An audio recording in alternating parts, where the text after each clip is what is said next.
Hello and welcome to Dolphin's Dive, the weekly strategic-minded Handelabra stream hosted by Dolphin.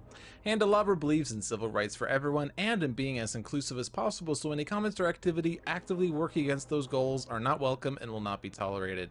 You can follow us at Handelabra Games on Twitch and Handelabra on Twitter, Facebook, and YouTube. You can follow me personally at Dolphin21 on Twitter, and on Twitch and YouTube it's Dolphin, no digits.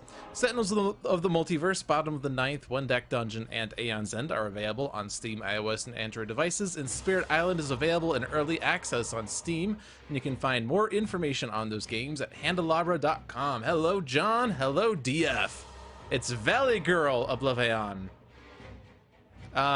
Is that a Valley Girl reference? There'll be no more heroes, no more villains, no more. And I'm gonna disable the preview so that I don't have to see myself too often. HQ, I'm calling in a code red. I'm going to need a full deployment package on this one, if not more. Alright, so I just hit random until I got 4 heroes, but I think unlike last time, I'm not going to just select heroes at random because that ended up terribly and the game was so much worse as the result. I mean, not necessarily just because of that, but cherry picking the heroes that should be replacements seems better. But for the start of the game, we'll just go full random. I don't even know what the other 3 environments are.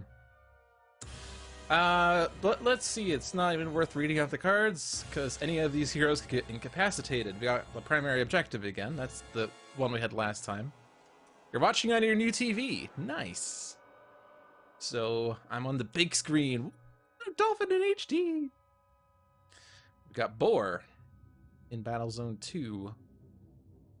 Starting to actually remember these names, except Boar was not one I ever had issues with. We got the Abyss Stairs back, which is already giving us a Devastation token. Umbra Fractures, which is moving the countdown 1. And the hero, the target with the lowest HP. Okay, so this is not Oblivion at least, so that's good news. Unfortunately, this is Nemesis damage to the Sentinels. And everyone's moving to Battlezone 2, or was it? Oh yeah, yeah. And then we have Aeon Men, as always. And no Aeon Men cards. Alright. Whew. Not the worst. Not... I mean, we have one less time. But... at least we didn't take a wallop of damage. This is how our Tuesday game started. It did not end well. Well, you know, we can get this immediately. That's the good news. We got the Mecha Knight straight off the gate. We can get the Mecha Knight Ultra Strike as long as benchmark does not change battle zones. So that's the good news. So you're staying there. You're taking on that objective. Certainly some discussion could be had about who needs the Mecha Knight the most. Honestly, Benchmark's a really good candidate for this, especially if he gets this damage boosting software eventually. Which one was it?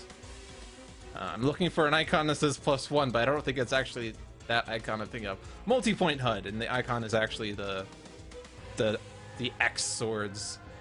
But if we get increased damage dealt by benchmark, this doubles the Mecha Knight damage.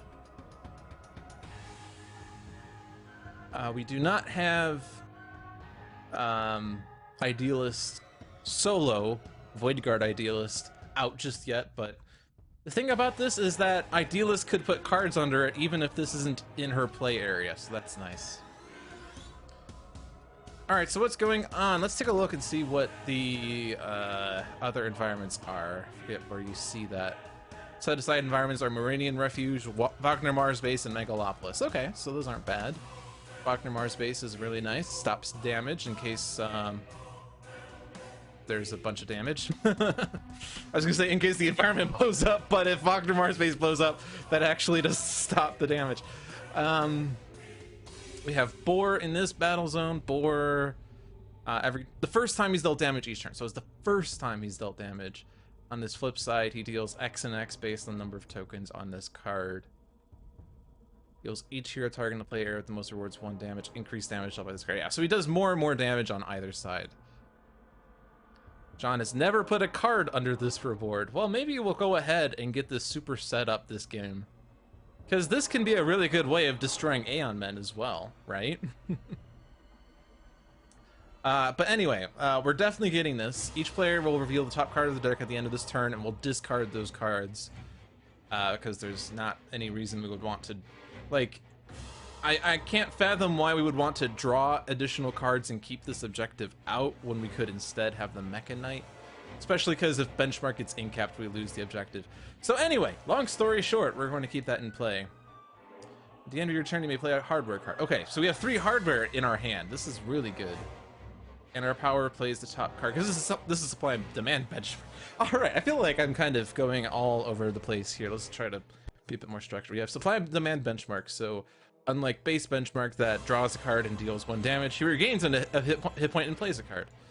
And then we have green sentinels, which has lots of interesting effects. Some irreducible damage from mainstay in case we need it for whatever situation that occurs. Is it the opposite side we need to deal that? Yes, okay. So we'll need to utilize mainstay in order to get this shield destroyed once we have it flipped. And it flips once we get 3 objectives flipped. So this is the most straightforward objective. And unlike a lot of the other objectives, we can actually do this outside of Oblivion's start of turn, which is really nice because if the countdown's at 1 and we have a start of turn shield, then the environment's screwed no matter what, as I learned 15 years ago. All right, so yeah, and damage reduction and stuff. And then Bunker just exists. Bunker is hard to play. I had a love letter to Bunker episode of Oblivion, and that was fun. We'll try to get that going, but Bunker is definitely slow to get set up fully. But we do have 3 damage out of him, which is really nice for whatever we need that. And we have Prime Warden's Fanatic, which is really good. Okay, so let's just take a look and see the Void Soul, just to remind myself, because this one's tricky because the front text always occurs, basically. Whenever an objective card is flipped, this card deals a self-damage and flips. On the flip side, Void Soul has damage reduction by 2, destroys a hero ongoing card at the start of the turn. At the end of the villain turn, deals damage, and then flips the card, and then at the end of the villain's turn, hero target with the lowest HP deals each non-villain target 2 and 2 damage. If no damage is dealt this way, we play the top card of the Scion deck. So we probably don't want... So even if Void Soul gets flipped, that sucks. But on his turn, he flips back and then does this effect anyway. So this is always going to occur. So if we're going to put a hero in Battle Zone 1 to face off against Void Soul, that hero should probably not be Sentinels, because the hero with the lowest HP would then be Writhe, and Writhe would deal damage to Medico, Mainstay, Idealist, and Writhe, which is pretty bad. So instead, we're not going to do that. Are we going to put a hero in Battle Zone 1? Most of my recent games, I've kind of been saying, let's just focus all the heroes in one battle zone, because we get 1 devastation token if there isn't a hero in that battle zone, because there's 1 Scion. But if the hero I leave behind gets incapped, we get a devastation token because of that, and then we fail at getting set up. So it might be better to just focus everyone in 1 battle zone, take the devastation token penalty until we can get better set up, and then maybe someone can face off against Void Soul. But if no one's in the battle zone with Void Soul, then he won't flip because of objectives, so that's fine. Alright, and then Boar, we already looked at. He gets tokens and stuff, and then we have these Aeon Men. That's really our primary target right here. Not that Oblivion is going to immediately destroy them unless he moves battle zones. He does do it at the end of his turn. Yeah, he destroys any Aeon Men here, so that's probably our primary target. If we try to take out any Scion right now, Oblivion just replaces them. Whenever a Scion is removed from the game, the bottom card of the Scion reserve is put in that battle zone. So there's not really much purpose in going after Boar, especially because he'll blow up and then we'll get a new Scion anyway. So we'll just let Boar there. We'll leave Boar there. We'll take out the Aeon Men. So we have the Microfabricator I was looking at because at the end of your turn you may play a hardware card, and we do have a lot of hardware here. Onboard cooling systems, but we don't have additional powers just yet unless the top card I play is a power card. But I'm not banking on that, I don't think. Increase HP recovery and either draw cards or play a software card. I think I'm going to go with Microfabricator. We have a software here, but I'm just going to go with that. Yeah, I think this is really great because we're going to get set up with 3 hardwares and we'll be able to support a lot of softwares for a while. And the card we're playing is...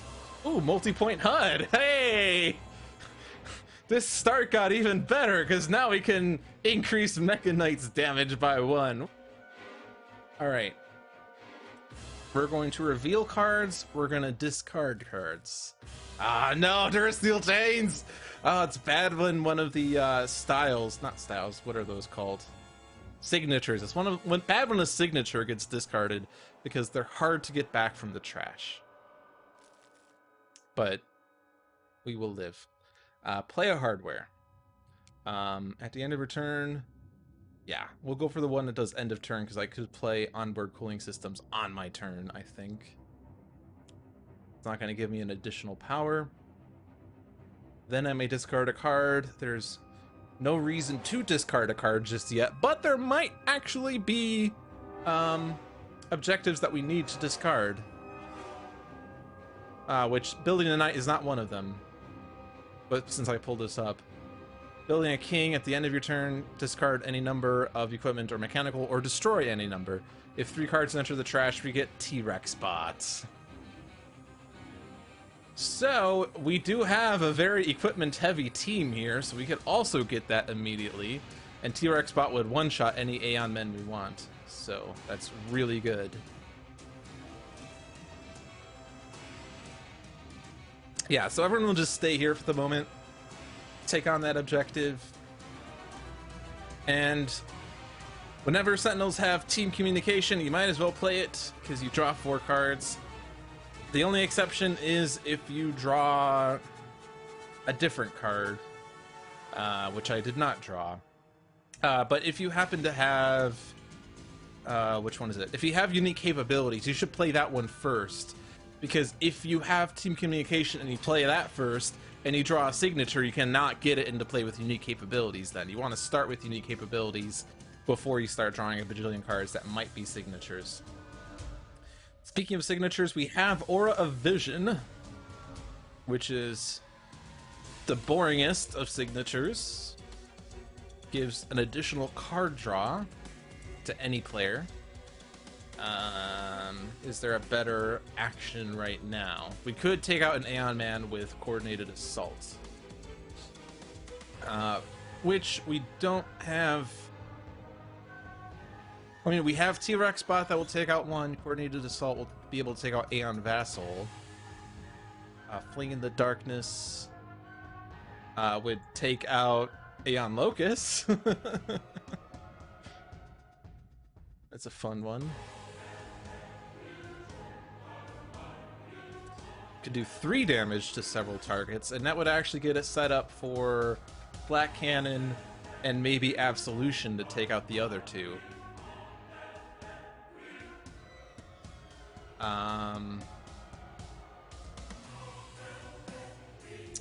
Because Bunker's definitely flat cannoning, but that's only 3 damage. That's not going to take something out. Fnatic could either Absolution or Resolute Bunker to take out the one they target. So it's kind of like several different ways. We also have the power here. So what power are we going to use here?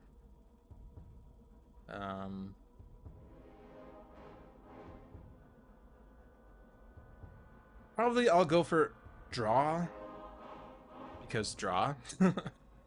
But if I do that, then I'm not going to do damage with these, but I don't think damage reduction is necessary. I don't think making damage irreducible is necessary. Hello, Brian the Wolf Hunt, and welcome to Dolphin's Dive, the weekly strategically minded Handelabra stream.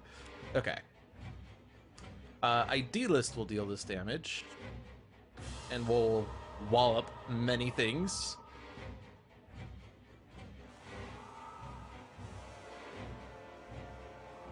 Also, I think I forgot to say something to Raze, and he has said several messages, so I do apologize. Thank you for the luck, Raze. Forgot to watch the Handelabra live stream. Your stream was going during the D&D game. I was there for the stream. I was paying about 30% attention. I was in and out and commenting on random things, as I usually do during other streams. I don't know. I can't just watch a stream. I have to do something else during the stream. And these days, that something else has been Civ 5. And I don't know. Whenever I play a game like Civ 5, I have to have something else going on. So it's nice when there's a stream going on that I can watch. But at the same time, I can't equally divide my attention that well. So it kind of falls apart. Okay. Each player may discard and or destroy any number of equipments or mechanical golems. Sentinels do not have any equipments. Their only equipment is actually Durasteel chains, which you don't really ever want to discard. And Benchmark has onboard cooling systems. Bunker has flat cannon, heavy plate. I guess I wanted to use flat cannon, but can I get away without that? Probably. Maybe. I don't know yet. But we have Absolution here, so I can definitely get rid of Absolution. I can definitely get rid of heavy plating. I probably want to keep hardware more than flat cannon. So can I get away with that with Bunker? Bunker wouldn't have a hand, so he would kind of be having a boring turn if he did that. What about onboard cooling systems? You may use an additional power during your power phase. I mean, increase damage and then play the top card of your deck. He doesn't have many cards that deal damage off of that, but this also gets him like super set up fast, right? So we really want to be able to do both of those things. Oh, but I guess we're going to use this power anyway, so never mind. We want to be able to use these two powers. Yeah, we definitely want to have onboard cooling systems. So can we get away with... because T-Rex Bot's going to deal 9 damage. If T-Rex Bot gets hit, he deals 1 damage to everything. Maybe that's an option. We also could just... Fnatic doesn't even have to hit Bunker with this, right? He could hit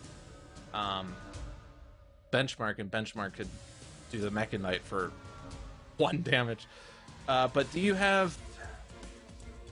You have Smite the Transgressor, which is... It deals damage, but it does lose a power aspect, so... Yeah, we can survive without Flat Cannon. Bunker having boring turns. Say it ain't so. Alright, T-Rex Bot! Alright, hit the big one. I guess if worst comes to worst, although we can definitely... Like, Aeon Thrall isn't the worst one to leave out because 2 HP recovery isn't that exciting. But stay there. Summon the Colosseum. Well, I mean, you might as well take it. It will probably actually get it. We're gonna destroy 2 Aeon Men. Dealing damage to multiple targets at once is a bit tricky, but yeah, we'll be able to get this. And what the Colosseum does is it gives us a means of destroying Aeon Men really easily, so Aeon Men are less of an issue. Yeah.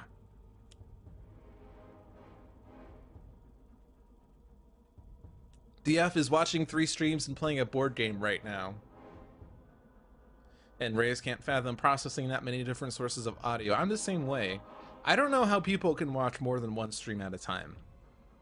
I can only ever watch 1 stream because if I have even 2 streams open, I have 2 game audios going on at once, and I have 2 people talking at the same time. And figuring out how to listen to both of them at once is really difficult. Like, I can't just have one person go in one ear, one person go in the other ear. And then imagine having 3 streams at once. That's just crazy talk. But, I mean, other people can perhaps handle it a lot better. I mean, like, I guess you could think of it as like, what if you're going over your friend's house and all of your friends have TVs set up and everyone's playing their own game? Like, I've been in that kind of situation. Not really, like, not that often, but like, imagine that you have two games going on and these two people are talking about things. How does that work? Well, the answer is you focus on one and ignore the other. So our voices are different. Maybe they're not as different now. I'm going to work on a high-pitched voice. Bunker, if he plays mode, he can't draw a card with his base paper. If he plays upgrade mode, he can't use a paper. So we're gonna skip Bunker's turn. He'll still draw a card. I mean, it doesn't really make a difference if we skip the power or not, because we still draw 2 cards. Alright. So, Red Menace. First time this card is dealt damage each turn, it deals the source of that damage 3 fire damage. At the end of your turn, this card deals each non-villain target 1 fire damage. When this card will be destroyed, flip it instead. The Everyman! So if we get this, it's going to hit all of us for 1 damage, and it's going to be a perpetual pain. But we could TK Thump it to mitigate.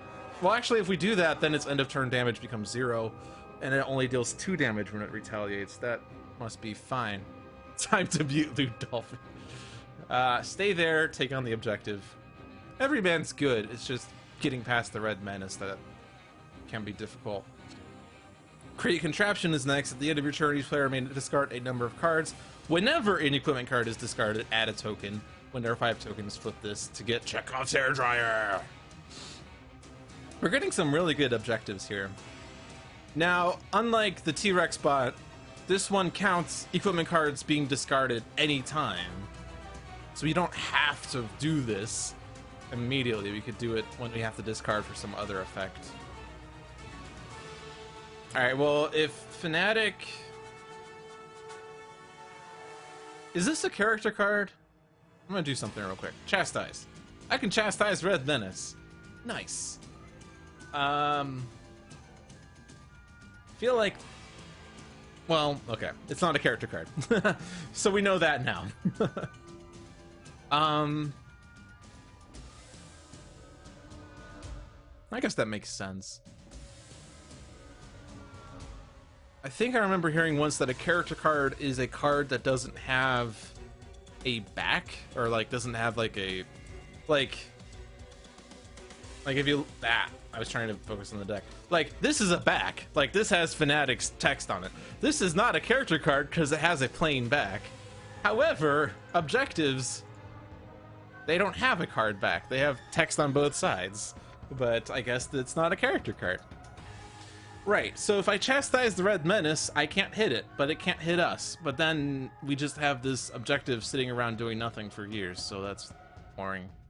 Grave Desperation, but then I wouldn't take out any more Aeon Men.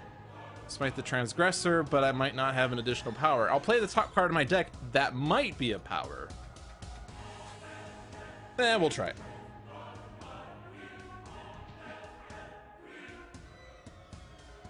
Let's see. Damage, top card, Absolution. All right, perfect. We have a power. All right, so the plan was to give this to Benchmark to hit for 5 damage. 1, 2, 3, 4, 5. I could throw that all on Red Menace, actually, and then save Absolution for Aeon Thrall. That would be better spread of damage. So Benchmark, use a power. Mecha Knight. Red Menace will hit back for 3 damage, but Benchmark is okay with damage. The Oblivion rules specifically say they're not character cards. Interesting. Is that...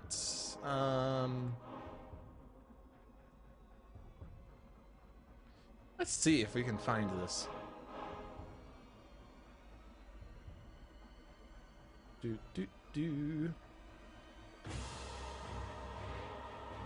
Missions.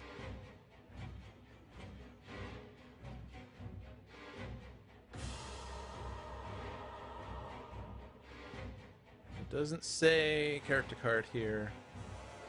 Oh, but there might be rule clarifications.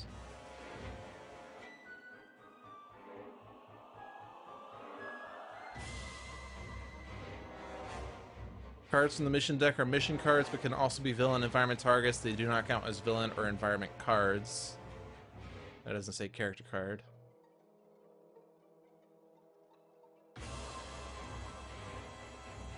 Mission cards are not character cards. All right, there it is. Found it. They are not character cards.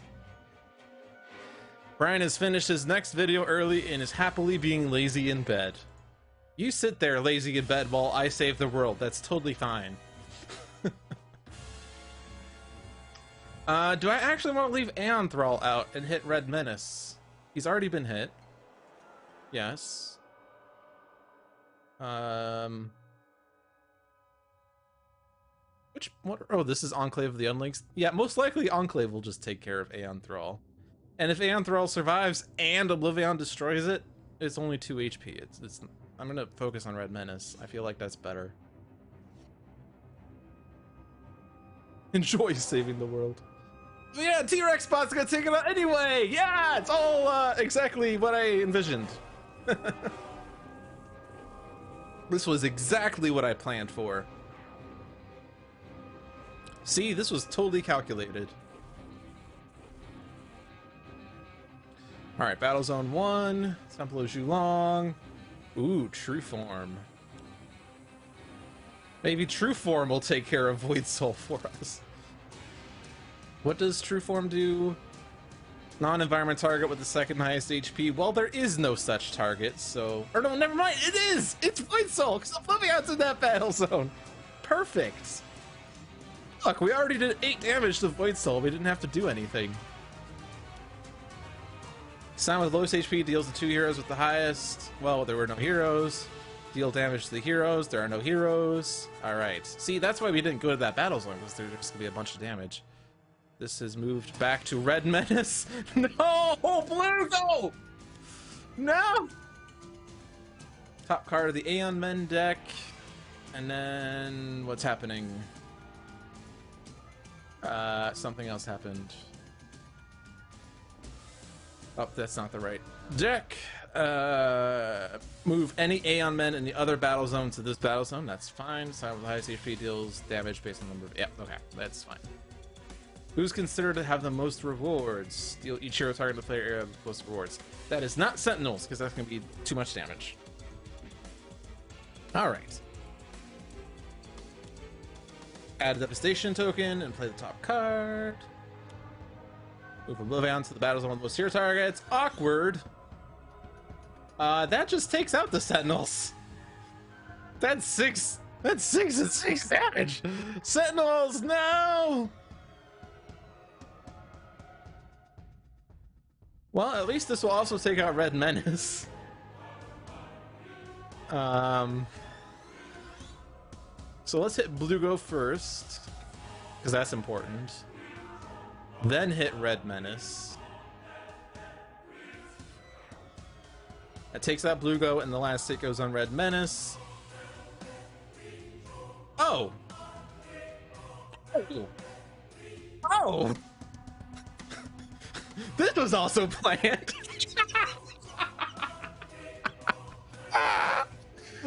Do I want to do this better? So what's happening is we're flipping the shield, and flipping the shield also moves Oblivion to the other battle zone. Okay, so what could we do here that would make sense? I could hit Boar for 12 damage. I feel like 12 damage for 1 token on it is fine. We're not going to take it out, but it will be better set up to take him out when we want to. Alright, so then... if we hit Aeon Thrall, villain targets regain 2 hit points. Red Menace is a villain target, so we don't want to hit Aeon Thrall. Oblivion is immune to damage, is immune to his own damage, always. Yeah, this is like the best. We hit Boar, and then we're moving Oblivion to the other battle zone because we're terrible people. Oh man. That was such a happy accident. Alright, Oblivion's now in Battle Zone 1. And I don't think this order matters. True Form will barely survive. That is so funny.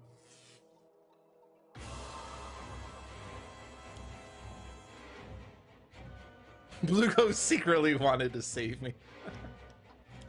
Oh, man.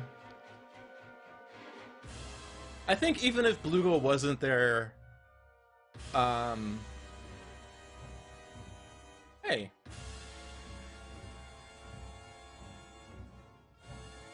When did we get the third one?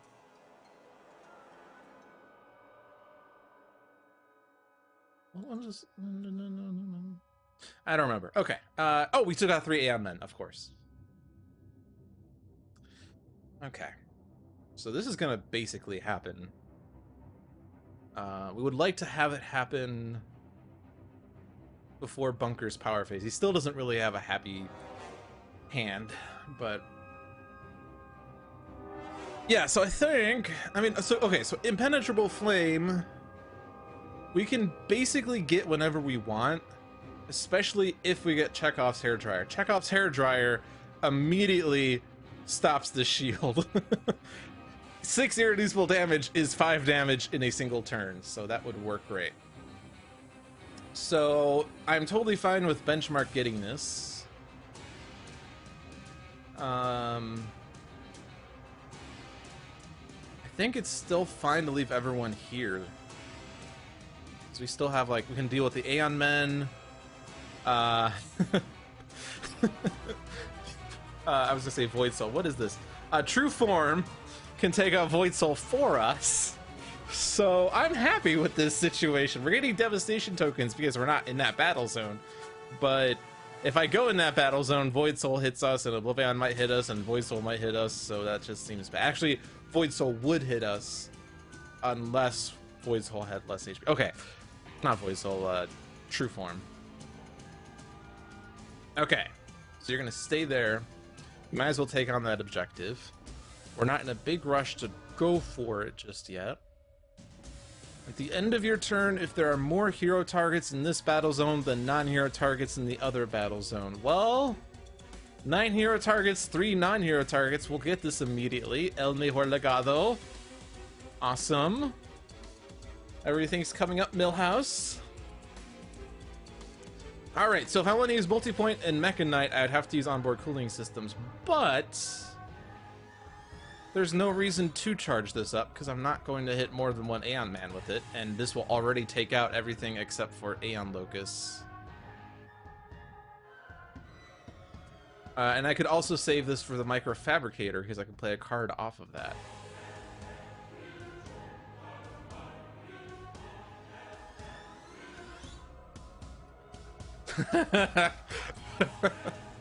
Oh boy. This could also be very dangerous in an Oblivion game, because there are lots of times that they force us to deal damage. Like Void Soul's flip side. Or front side. Yeah, front side. Here with the lowest HP, just imagine that Adamant Idealist tries the damage benchmark. Oh, never mind, it's non-hero target. It's totally safe. Never mind, we're fine. Ally Matrix. One of the ability to draw a card, use a power. We're not going to use that though, so we'll do countermeasures. That will do something fun for us. And then we'll deal damage off of this. This is 1/1/1/1/1. We don't have a +1 yet.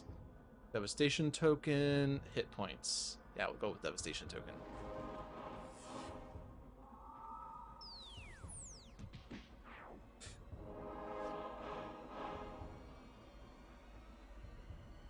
We got Overhaul Loadout.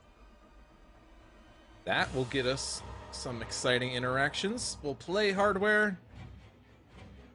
And I don't have an equipment in hand, so I'm not going to discard for that. Deployment Actuation! Wow! Okay, so we basically have no equipments anywhere, right? Oh no, we have Auxiliary Power Source, we have Absolution. Okay, I can definitely ditch that one.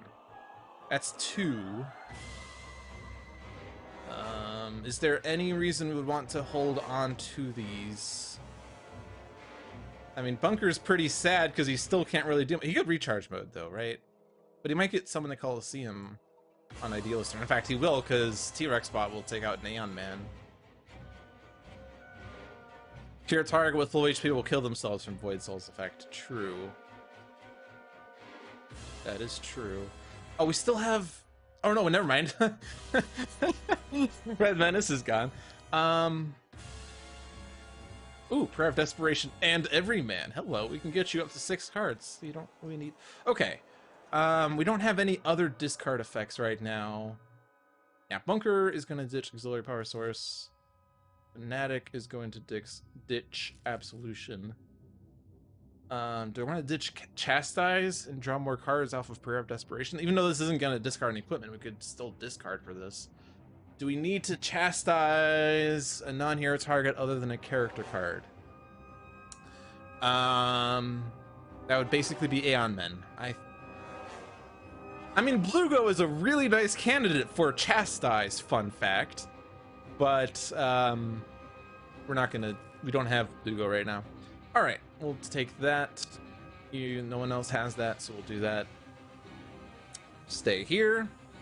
Take on the objective. We will have this for the Sentinels. Alright, so all we have to do is destroy one Aeon Man in order to summon the Colosseum, which is totally fine because T-Rex bot will do it, so we don't have to do anything here. So we'll just aura a Vision to get a signature out. We want damage reduction or something else. I feel like I don't really need to deal damage here. We'll just draw cards.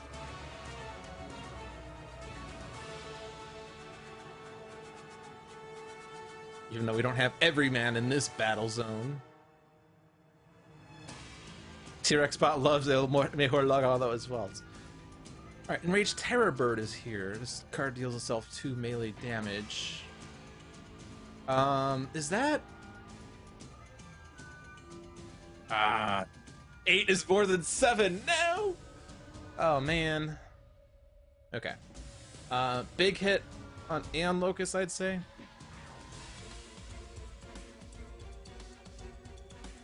Oh, right. Play the top card of both environment decks. We have to do that. I don't see why this would be awful. Julong gives us the Apprentice Poisoner. Enclave gives us Erdid. And now Mejor Lagado goes off.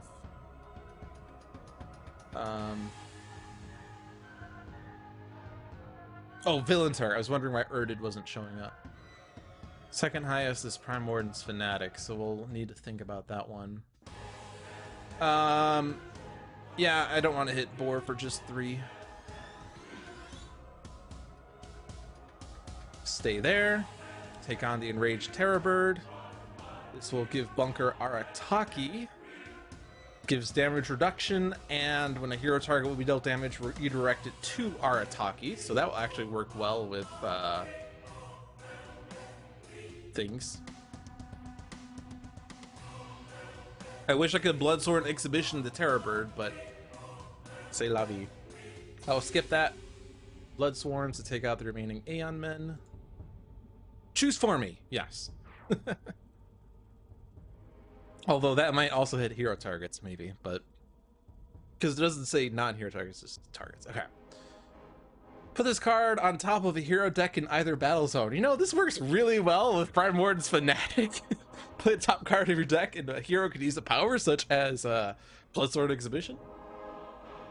Bunker has mode cards, yes, but I can't use a mode card effectively right now. Recharge mode stops me from using Bloodsworn. Upgrade stops me from using Bloodsworn, plus I don't have another card to play. Turret mode lets me use Bloodsworn, but then I can't play other cards, and my other power is to draw a card, which is annoying. Yeah, it's up to. So it's just, if I hit choose for me, it might hit a hero target if I do that. But if I selectively target the things, it won't take out the things. Okay.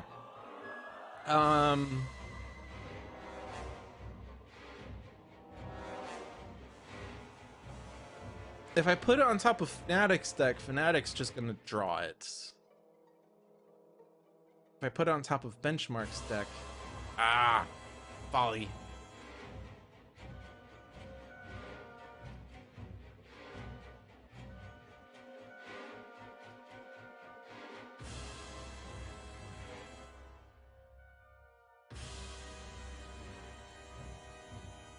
The weird thing is my internet is working. I'm gonna send a message to Krista before I forget.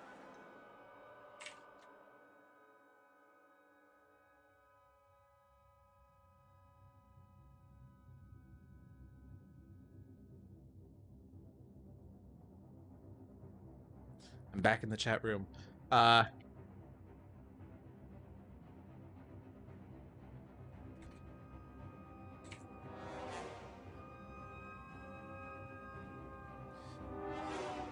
is the chat working there? Yep, it is.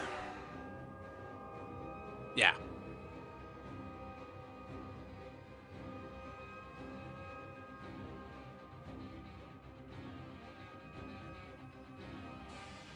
So, I don't know what was the last thing that stream heard. This was actually the easiest internet disconnection of all time because I reconnected in like 30 seconds, unlike, say, 2 Spirit Island Saturdays ago where we were disconnected for like 20 minutes or something fully. Yeah, so I don't want to put this on benchmarks because he's either going to deploy, which is going to discard, because it's not a hardware card, it's going to discard the Bloodsworn Exhibition. If I overhaul loadout, on the other hand, I would draw it at least, but I don't really have a reason to do this. I don't need to rearrange my hardwares just yet. If I put it on Bunker's hand, or Bunker's deck, I mean, he'll just draw it immediately, but Bunker's hurting for cards right now.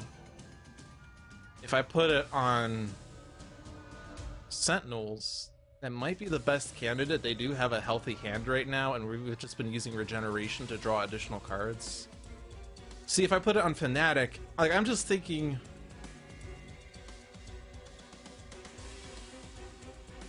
I don't know. Well, okay, so I can always have Fnatic target a hero with Resolute in order to use Bloodsworn Exhibition. Rearrange triggers cooling damage. Yeah, which we do have.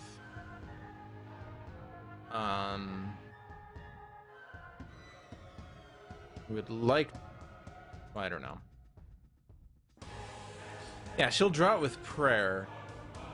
I guess the question is, do I want 5 Fnatic cards or 6? I feel like Sentinels is probably the safest option. I'll just put it on Sentinels. Terror Bird. I have to discard a card. Oh no! I never use upgrade mode. Like, recharge mode I like because if you have a dead hand, you could draw additional cards and you also have damage reduction.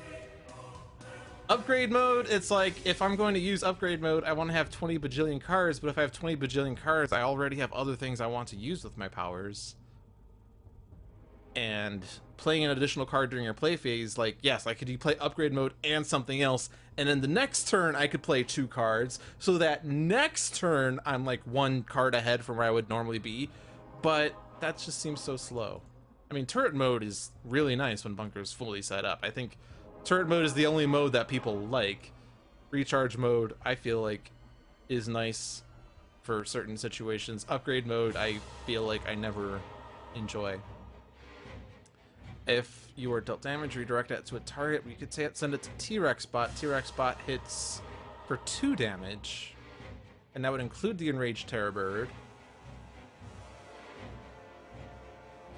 Upgrade mode is for when you have Hand of External Combustions and Adhesive Grenades. True. We could just spam a bunch of one-shots with that then. That is true. This would also hit Boar, though.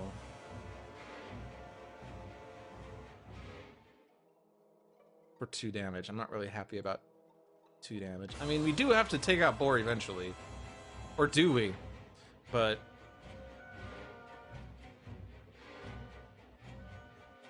let's hit Everyman, and Fnatic draws a card. Oh, but no, that's foolish. That's foolish. That's foolish, because you're going to draw that card anyway from Prayer of Desperation. So let's instead send that to... we're healing the Sentinels a lot. Let's just throw it to, like, the Idealist. Stay there. Oh yeah, Hermitic. Hello.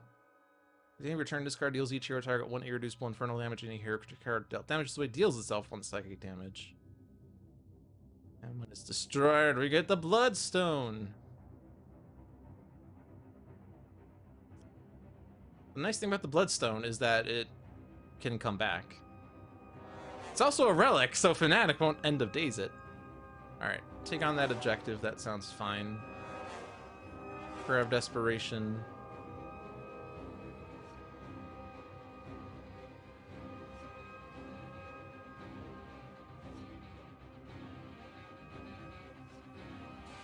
You fool! Okay, we got some nice cards there. Okay, no, hit Hermetic with this. It's gonna do 5, or he'll be down to 5. T-Rex Spot would hit it for 2. That would be 3. If I hit Enraged Terror Bird, T-Rex Spot hits it and then would destroy it. And then Bunker is safe from Hermetic's damage. I'm not really worried about that, though. It's only 1 and 1. The one I'm more worried about is Sentinels, because they're getting a +1. That's going to be 3 damage to each of the Sentinels. But I don't think we can take out Hermetic.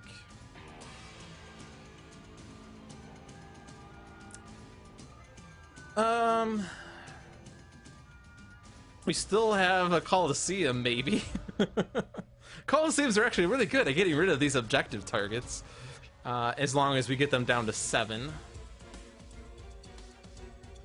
Because what? T-Rex Spot will do it 2, they'll put it down to 9. Coliseum's over here. Like, literally right there, you can see it, it's right there. Next one we're getting is Great Fortune. Hello. Great Fortune into Lucky Break. Oh boy. Oh, but we're not, this doesn't force a play off. Okay, never mind. It's not gonna do, or well, it can do something, but I'm not gonna. What I was originally thinking is it might accidentally play Bloodstorm Exhibition, but that's not how it works. If I put it on Benchmark's play area, which actually no, we can't because we have Create Contraption. But that's fine. We can give it to Sentinels. Actually, Sentinels are like the perfect target for this. Because with the exception of the signature cards and Human Shield and Sentinel Tactics, every single card is a one-shot. So that basically means we're gonna get 4 free one-shots. So this is a really good, yeah, okay. I'm thinking 5 turns ahead while trying to figure out how I want to deal with Hermetic. Or no, wait, I think I was told it's not Hermetic, it's Hermetic. Hermetic. Hermetic. Hermetic. Hermetic. Hermes. I forget how I was supposed to pronounce this, but I remember this was the card that I mispronounced terribly. Can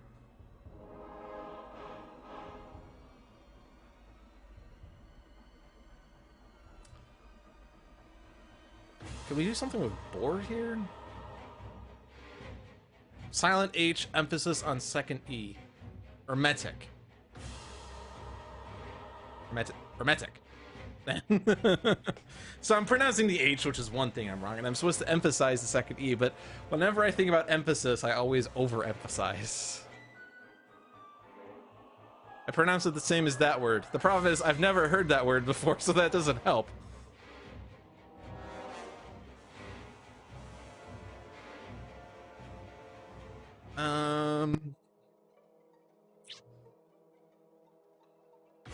Yeah, this is not going to take out Boar.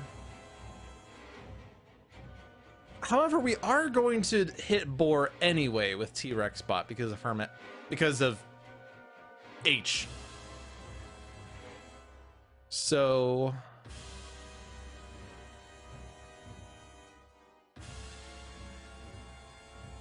sounds like there's a leak somewhere. There's a leak? There's a leak somewhere? I don't know what I don't know what the leak is, or if it's supposed to be the pronunciation aid. We have the quirk of different regions pronouncing words their own way. Yes.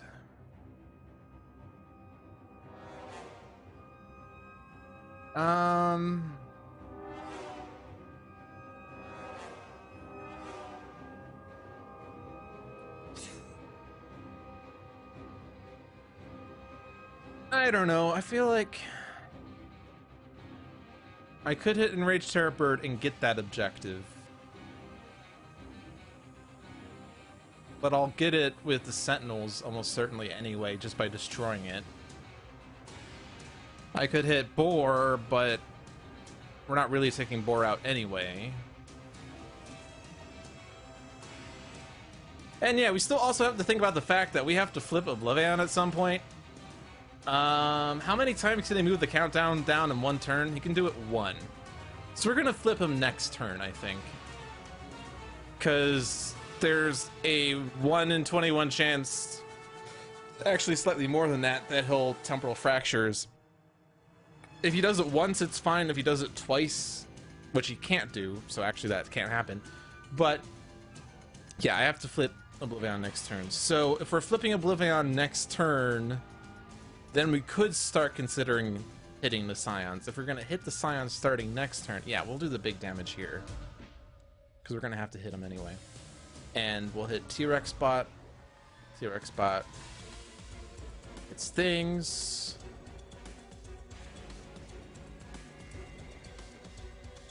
So who's the second highest? It's Primordial's Fanatic. This is only ever going to be a hero target, so yeah, I can't really do too much here.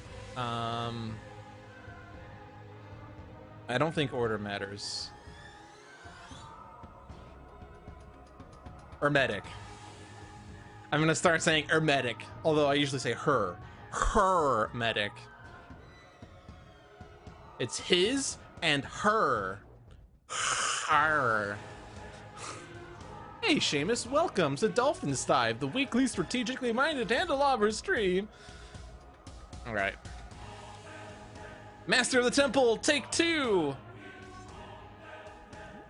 See, we don't even have to focus on the Scions, because the environment will do it for us. Seamus brings news of great victory. Did you win a game of Sweden 6 in Dahan Insurrection?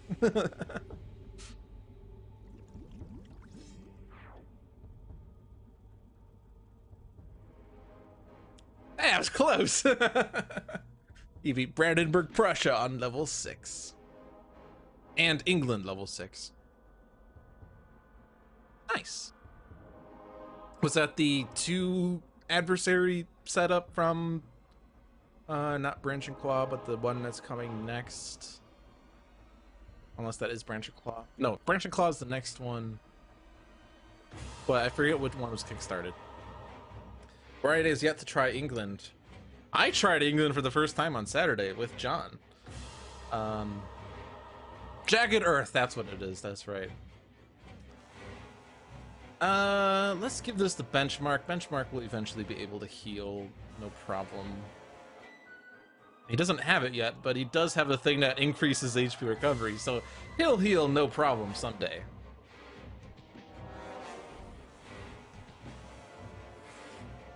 Yeah, so I'm trying to think about how I will take out Oblivion, because the problem is, or rather, hit Oblivion for Impenetrable Flame. Because the problem is... Aeon Locust is now in that battle zone. And Boar? What did you just do? Oh, you moved in the battle zone too, did you? Wait. No. Okay, Void Soul moved to Battle Zone 2 because of Relentless Hunter. Okay, so now Battle Zone 1 has no Scion, which is okay for now. It's... and on this Oblivion's turn, it's the next Oblivion's turn that Oblivion will replace it. Okay, well. The hero target with the lowest HP deals each non-villain target 2 and 2. Or each non-villain. Who is this hero target? It's Adamant. Or it's Idealist. Okay. Well, the good news is that we'll take out Enraged Terror Bird. Is there something I can do first involving T-Rex Spot, though?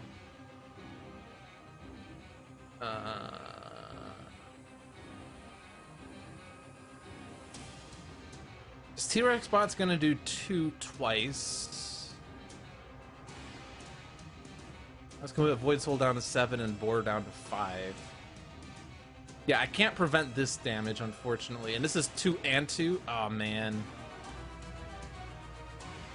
An Idealist is not going to be taken out. Remember when John said that usually the hero with the lowest HP takes itself out? Yeah, that's not happening here. So Writhe is gone. I don't think there's really a way to prevent that. Might as well hit Enraged Terrorbird.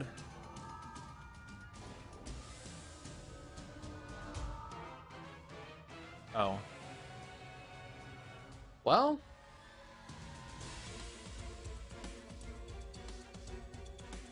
The problem is he's gonna flip back and start over, so so we can't actually take out Idealist if worst comes to worst. However, we might just be able to take out Void Soul, and taking out Void Soul is not really like, it's gonna get replaced, right? But it'll at least stop the 2 and 2 damage other than taking out Idealist. So let's hit... Oh, but no, this is gonna take out T-Rex bot.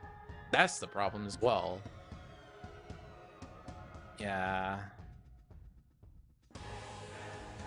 We have 3 instances of 3 damage, which is the problem.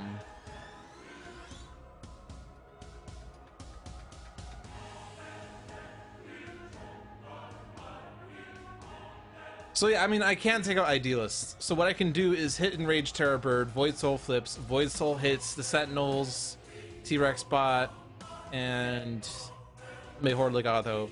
Flips back, starts his end of turn again. Then Idealist will be able to take herself out. That would be 3 and 3 to Idealist, and that would take herself out, and that will stop the rest of the damage.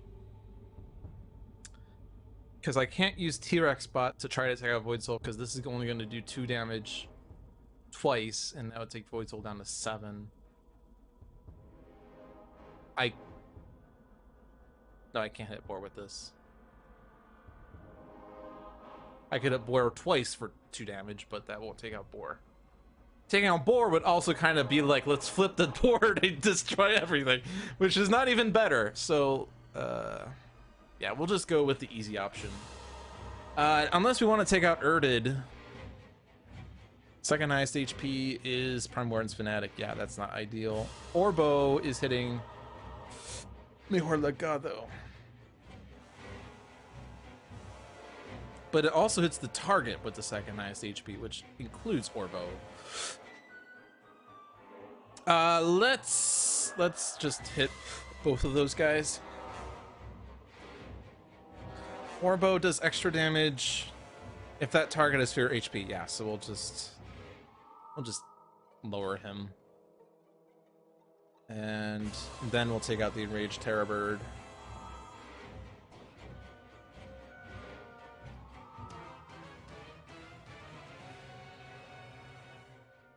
Spirit Island strategy. Play the board so bad that nobody wants the island.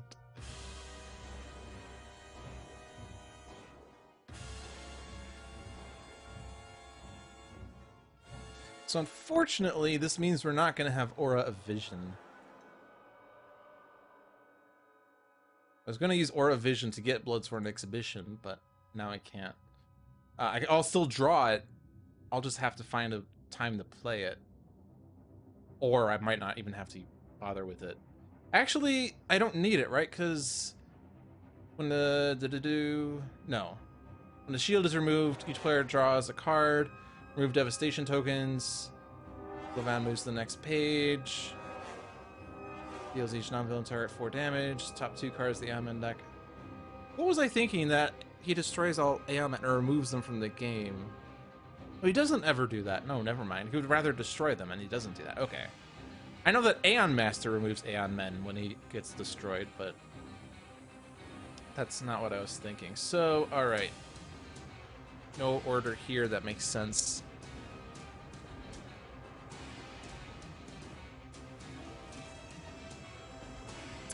The Stone Spirit. Alright, we're back here. Yay! By Idealists.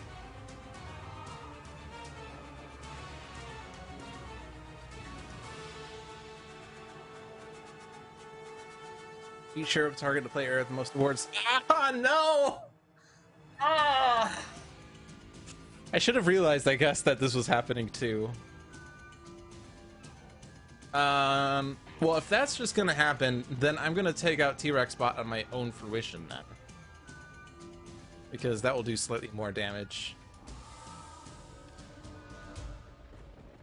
I should have remembered that boar is a thing.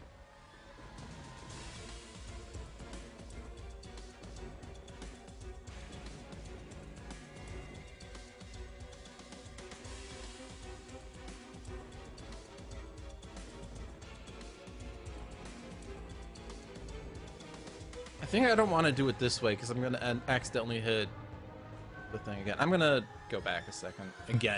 Yet again. I mean, I've spent more time thinking about what to do than actually doing things, so it's not as bad as it might seem. So I'm going to take out the Enraged Terrorbird first, because if I don't do it first, I'm going to hit Arataki once for 2 damage, which isn't the worst thing, but might as well prevent as much damage as we can.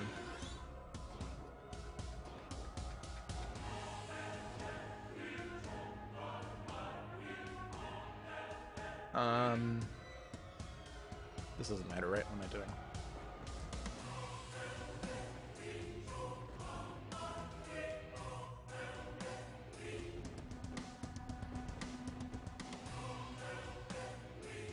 Okay, then this goes off. I can hit T-Rex bot. He's gonna go out anyway, so we might as well go out in style.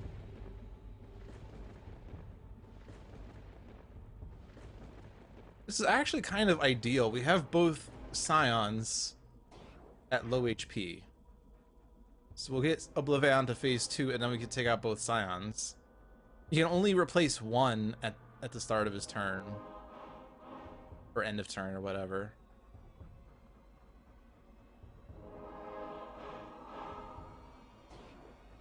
Don't think I did this last time. Should have done it last time. No reason to hit anything else. I could hit Everyman to give 2 card draws to Fanatic at the expense of 6 damage. Well, it was only the first time, so it's 1 card draw for 6 damage. That is definitely not worth it. No one else makes sense.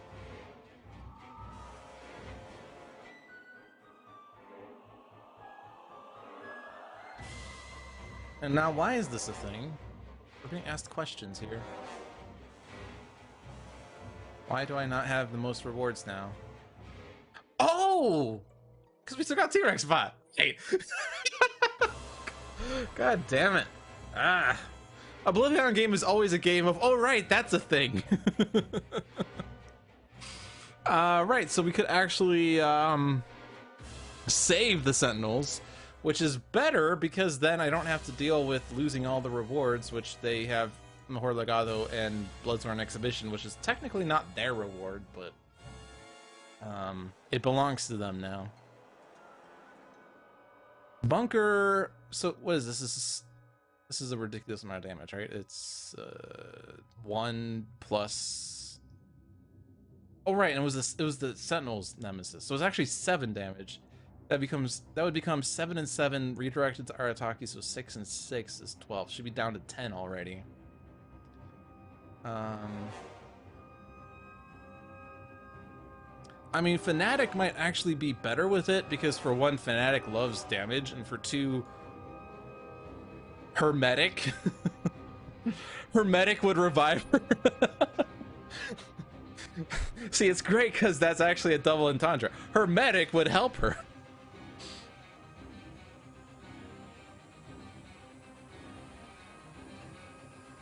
She just can't dig for this card, but I guess it's not the worst that that goes off to save her. Because we don't have her safety. Aegis. We don't have the Aegis yet. But either we do 12 damage to Arataki, or we do 7 damage to Fanatic and 7 damage to Everyman.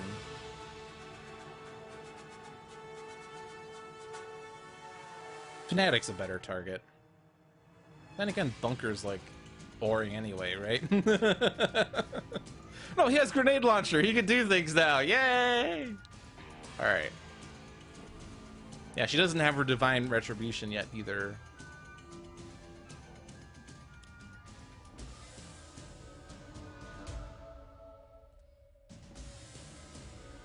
Alright. Move Oblivion to the battle zone with most targets. You know, I tried my best to just save everyone, and this is the turn that everything blows up.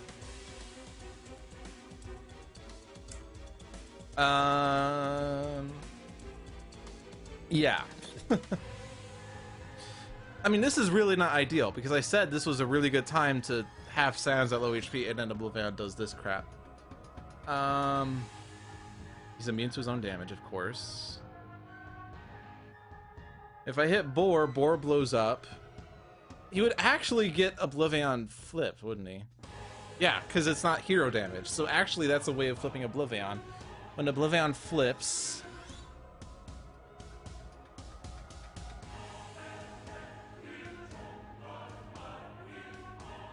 you would... Well, he'll do less damage when he flips. The problem is we have to survive Boar.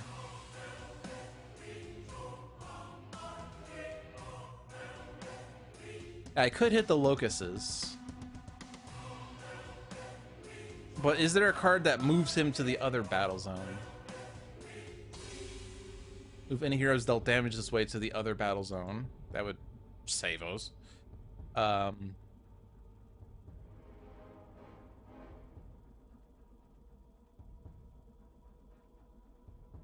No, I don't see that as helping, because there's a lot of bad cards. Giving him more card plays is bad. Yeah, I could do it for the Bloodstone. That would save Fnatic, and it would give us HP recovery and would save us. But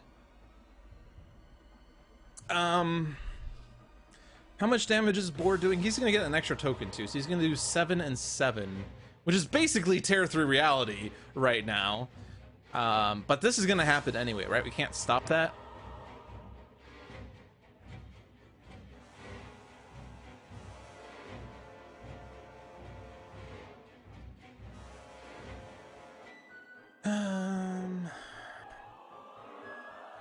Yeah, we just have to bite the bullet here. But I think this is good because then the 2 Scions will still get destroyed. But he's not going to replace them, right? Yeah, it's not removed from the game yet. Oblivion will be destroyed at the end of Oblivion's turn. If one battle zone does not have a Scion, put it. Yeah, okay. So we'll only get 1 Scion back instead of 2.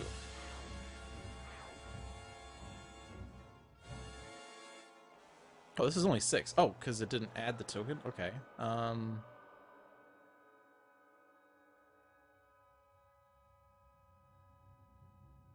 Let's hit Oblivion first. Yay! We did it! Well, this solves the problem of how am I going to deal 5 damage to Oblivion and also take out Aeon Man if I need to. Alright.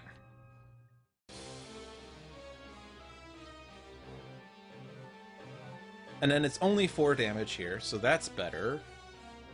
I don't think this order matters.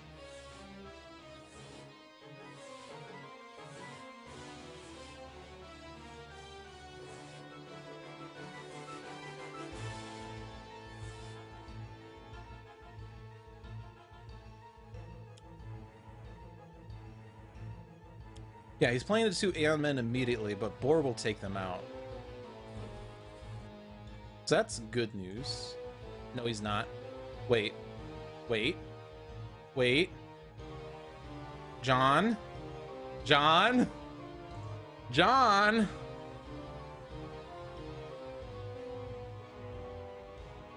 Boar stopped. That's a bug.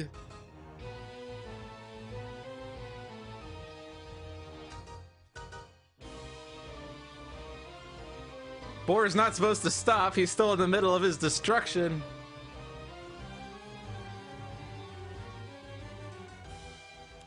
But also stop tear through reality. We just stopped everything.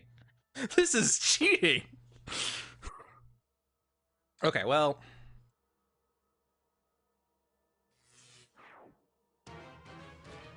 I don't want even, well, if I'm gonna cheat, I might as well cheat. I don't want Oblivion to destroy the Aeon Men. I want Boar to destroy the Aeon Men.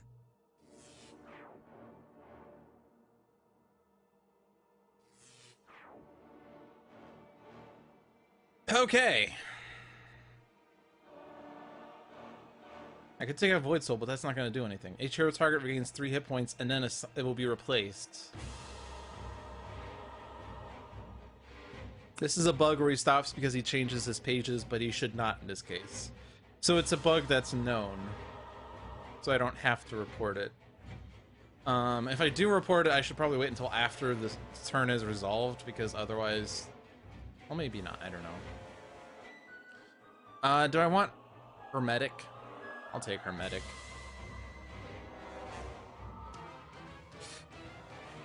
Yeah, that does flip you.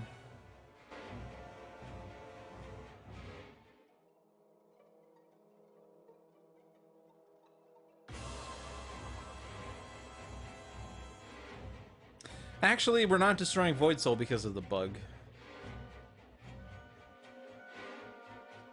But we could still destroy Void Soul with the Bloodsworn Exhibition, so actually I'm not worried about that. Yeah.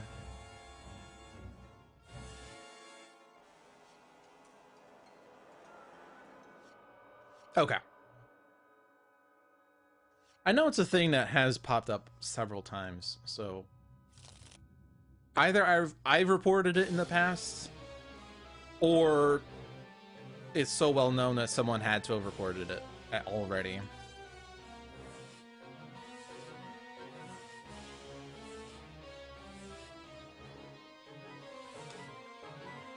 So this is his flip to page 2 end of damage. Hello, Hoey, welcome.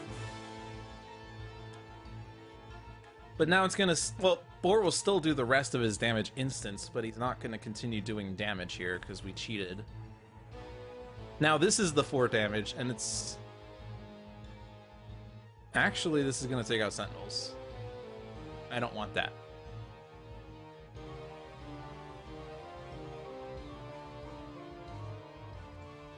However, I can't hit Fanatic hard enough to take her out.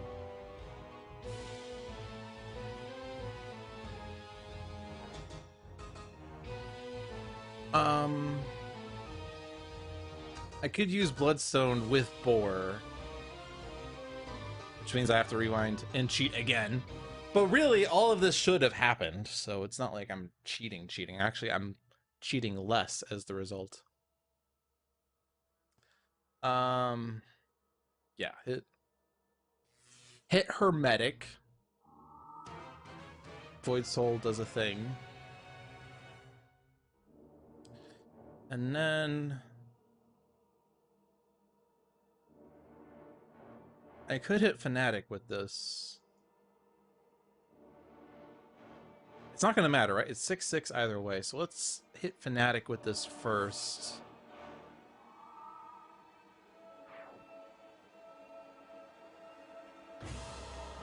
Mainstay regained more.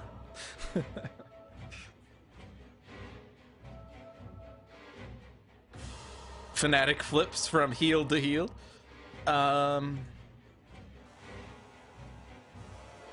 Let's just get rid of these environment targets because they're not helping us anyway. Might as well pretend like we're doing as many instances of the damage that's supposed to happen anyway. Alright, and then it was Boar. We don't want Oblivion to destroy the Aeon Locuses. Yeah, so hit Boar. And then Boar destroys the Locuses.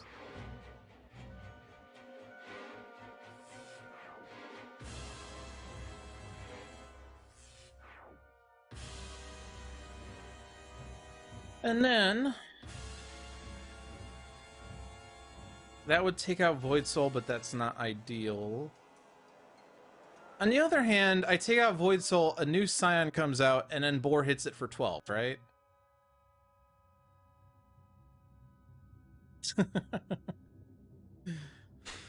Let's rewind again. I mean, if we're destroying Void Soul, then it's ideal to hit Void Soul as many times as we want. Each hero's heart regains 3. Each hero's heart regains 3. Yeah, so it doesn't matter whether we flip Void Soul first or not. Let's hit Void Soul first. Actually, does this screw up our plans for incapping Fnatic?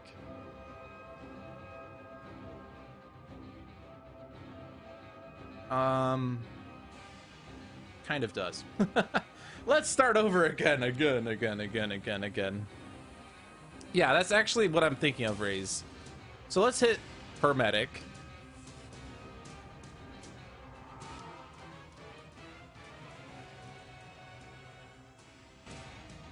And then we can hit, not Boar, but Fnatic.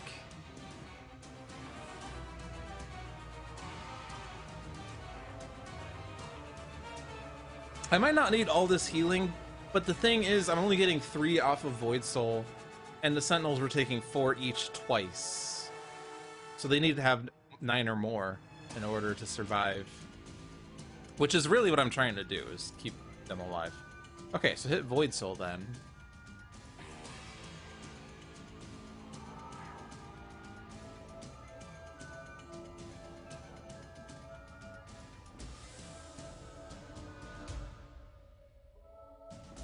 So most things are at max HP. Devastation token is gone, and we get... I never remember this name. Sanction. Okay. Oh right, Boar destroys them. You're right. Okay. Doi. That's why I didn't do it last time. Okay, so Sanction is here, and it's also an Oblivion Nemesis, so that's good.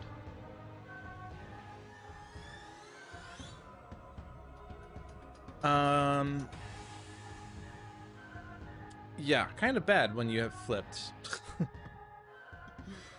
X is the number of cards in that hero's trash. Yeah, no, okay.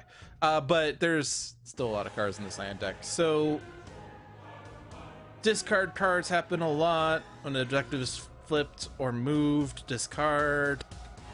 When this card is destroyed, each player move up to 2 cards from their trash to their hand. Oh, that's really good. That will get us back Bloodstone and Mainstays thing. When this card is destroyed, each hero target may deal 1 target 2 energy damage. That's also kind of cool. I kind of want the cards back, though. But we're not destroying Sanction just yet, even with all this extra damage we're throwing on Sanction. So, we've triggered Bloodstone. No reason to hit anything else, really, so we'll just take out Boar at this point, and then we'll exploit the bug. This is kind of too early to call it, but this could theoretically be a flawless victory game, flawless Oblivion game. We're only through the first phase, so it's really early. We might be able to do this without incaps or environment destructions. Because the countdown's fine, devastation tokens are fine, and the heroes are getting really well set up. We had a really good start. Alright, so Boar takes out Aeon Locuses. To be fair, though, this is utilizing the bug, because if Boar was doing 6 and 6 to the Sentinels, they would be gone. So it's actually... it would be a flawless Asterisk game. Alright, so that's good. That's as much as we can do.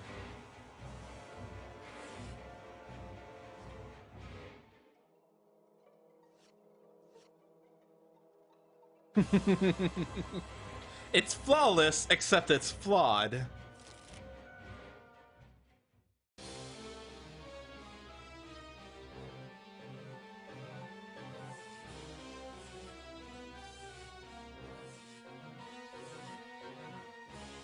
It's not a bug, it's a feature. It's by design. Alright, I think we're now finally done with antics. This is hitting everyone, including the Aeon Locuses, but that's fine.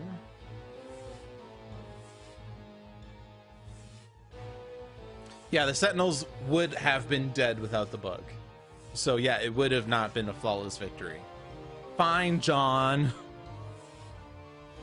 We'll have Krista put an asterisk in the title just for you. We got Progeny in the other battle zone.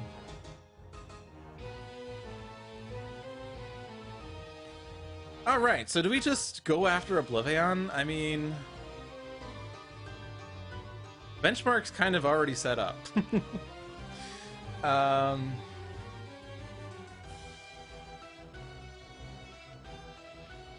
Ooh, he could discard equipments for create contraption. Anyway, we could second chance Idealist, but we do also want to play Bloodstorm, maybe. Ooh, we could take out Sanction. That's kind of tempting. I know I'm supposed to go after Oblivion. We have 6 turns! Or 6 rounds to do that. Poppycock.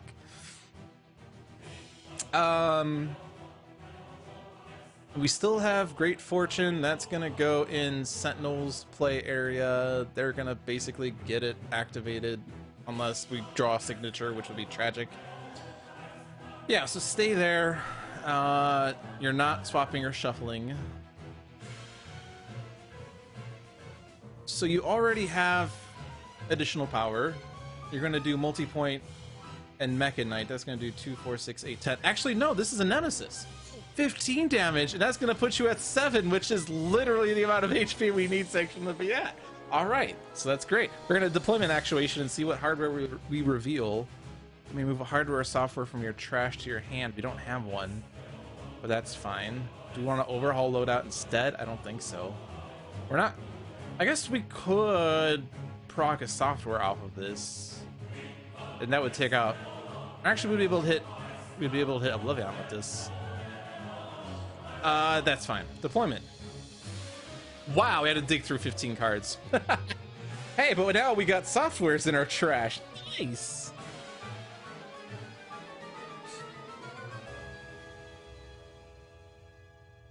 I feel like we want that. What was the hardware we got?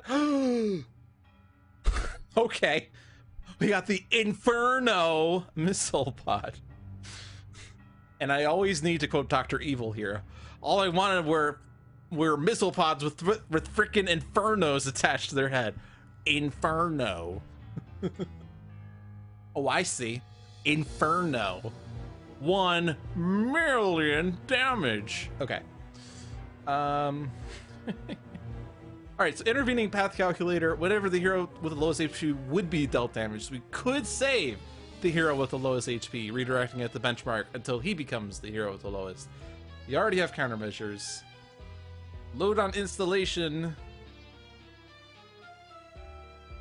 You know, I've not actually used this effect, but now that I'm looking at it, it kind of feels like it might have been intentional.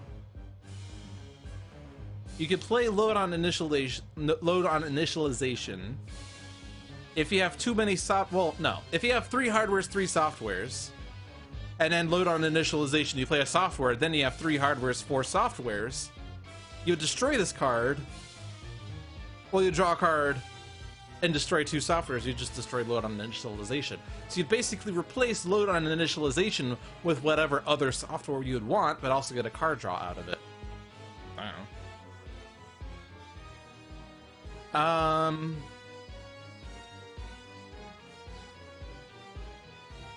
That is ongoing destruction. That is something we're actually lacking right now. But we don't have that yet, so that's fine. And actually, can we always get something back? Don't we have a thing that searches our trash, or did we not get that yet? I don't think we got that yet. We didn't get that yet. What am I talking about?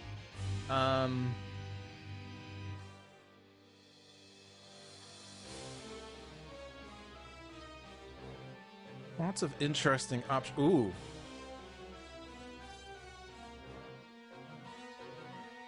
I don't have any equipments in my trash or deck.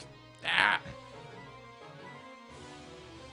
I don't know.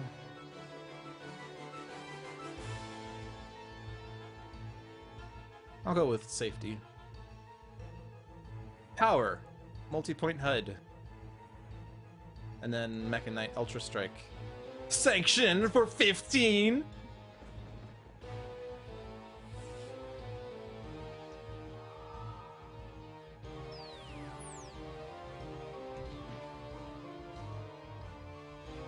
subcutaneous cybernetics.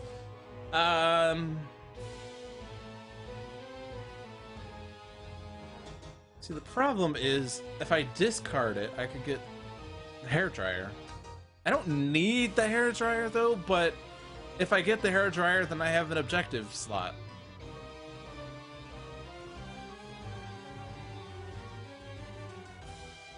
And we don't have that many equipments. Bunker, you got equipments, but I gotta discard them, bro. I gotta discard them. Fine.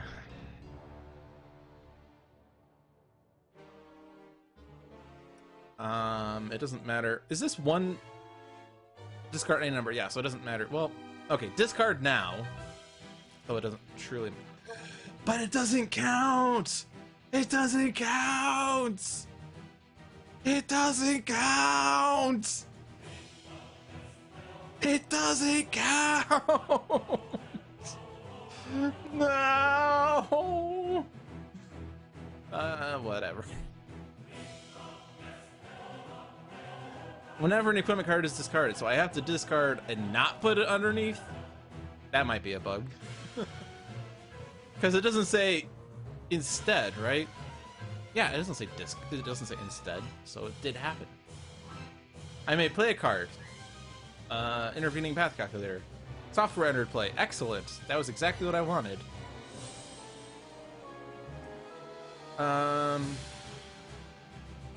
Intervening Intel Analyzer is awesome with missile pod. True.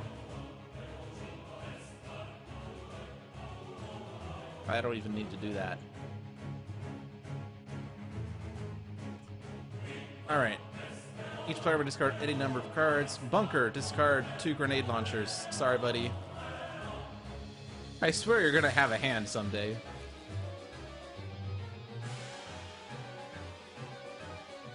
Wait, why did you...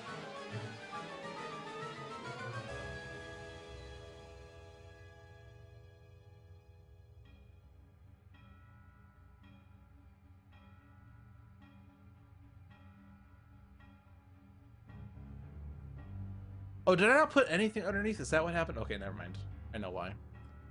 Draw a card. Okay. I was wondering why I didn't do anything with the Inferno, but that's because I didn't leave anything under the card. So, okay, so what I should have done, actually, not here, then you may discard a card. I can put that under the Inferno Missile Pod. So, I don't... Let's not do 2 tactical communicators. Oh, wait, never mind. What am I doing? Play a card. Wait. No. No. Oh, no, never mind. Okay. I already discarded off of this. So actually, I don't need to discard what I'm doing because I could already do it off of Great Contraption. Although it doesn't really matter. I could still discard off of Great Contraption. Who cares? Right? Because that's before... Yeah, so that's fine. Okay. Well, we're gonna... Okay, fine. Whatever. I'm getting myself confused. There's so many things that are happening because it's benchmark. Alright, drag a card up to play it. Intervening path calculator.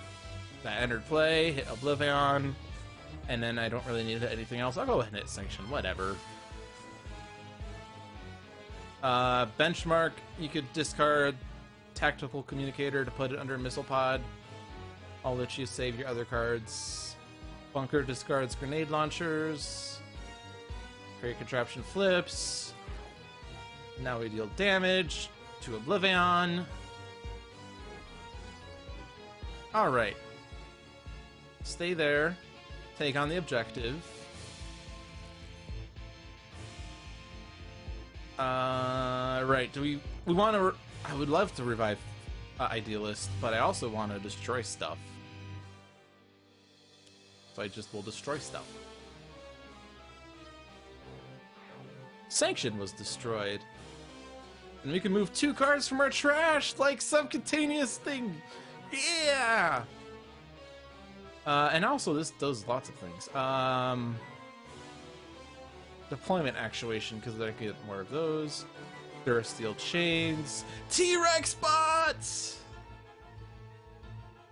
Oh, and you're getting stuff back. Yay! This is exactly what I wanted. Alright, and Fanatic. Bloodstone. Yeah, that's what I wanted. And then... Alright, Prayer of Desperation, absolutely not. Chastise... Ah, but that can't target... That can't target Arataki.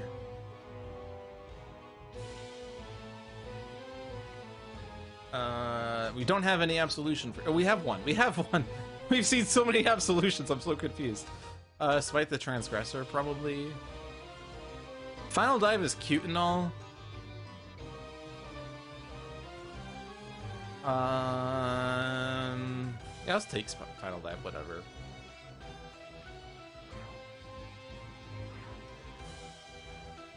And then Writhe! No. Alright, and then I could actually put it on Fnatic's deck, and then she would play it off of Resolute. I don't know if that's better or worse. We don't really need it for the time being, because we're not getting any more Aeon Men.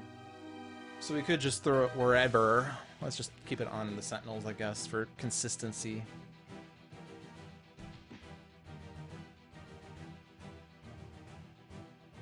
T-Rex bot! No, this has to be...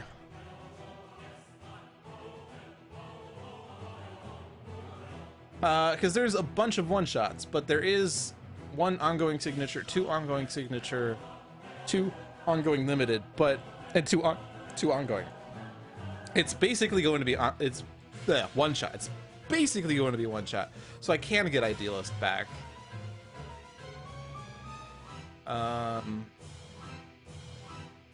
Let's do Restorative Burst, I think. Hey, it's one shot! Nice! We'll do Restorative Burst first.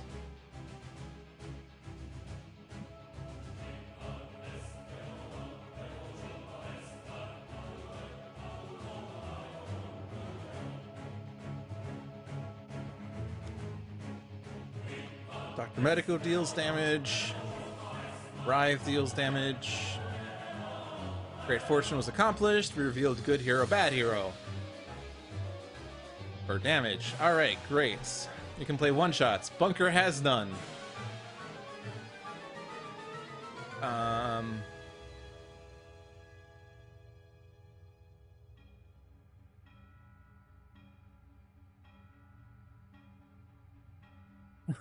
Deployment actuation.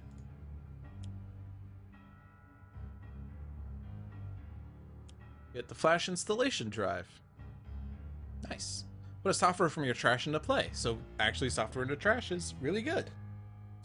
Move a hardware software from your trash to your hand. Well, these are all softwares. But we'll be putting them into play from an end of turn anyway. Well, not all at once, though. Intel Analyzer was supposed to be really good, so we'll take Intel Analyzer. Alright, Sentinels.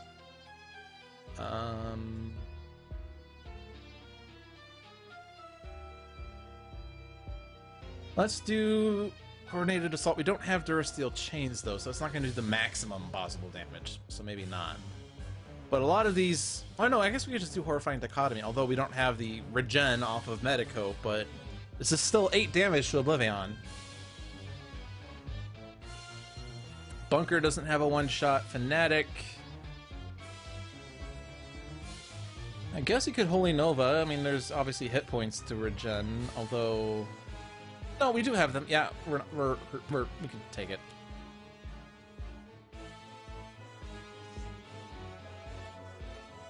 Especially because benchmark regains 2. Keep forgetting that.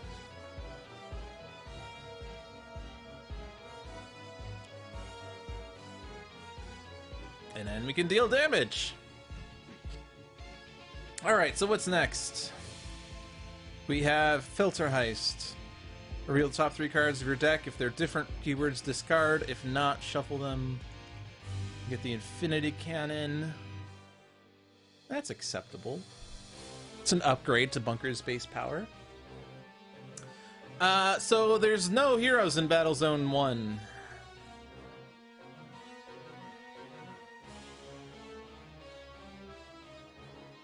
It's Bunker's Nemesis, too. Oh, man.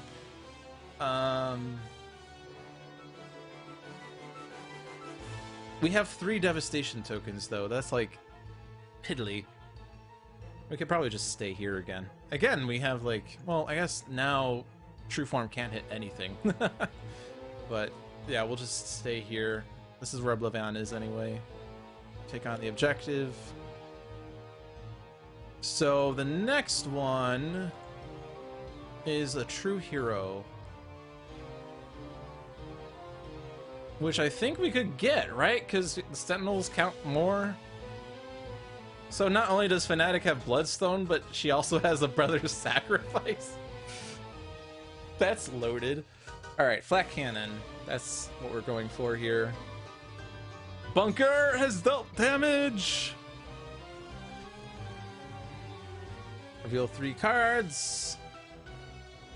Yay! It worked! What were the 3 cards? I think there was a mode in there.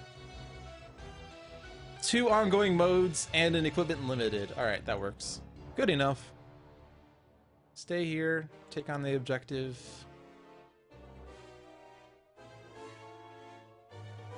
Alright. Embolden? Do we want... Yes, Embolden on Benchmark. Because Benchmark is happy with that. Alright, that makes sense. Is that limited? No. Okay.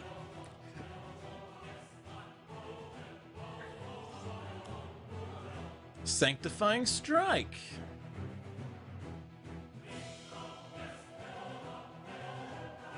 And I feel like this is always going to be Mecha Knight Ultra Strike because it's 10 damage. I don't think we have a better damage source other than that.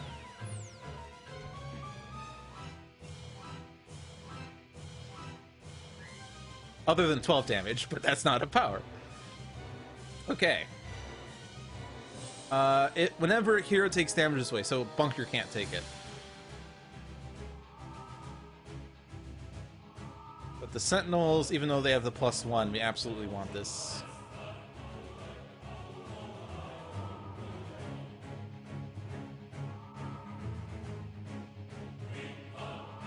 Yay! We did it in 1 turn! Master of the Temple!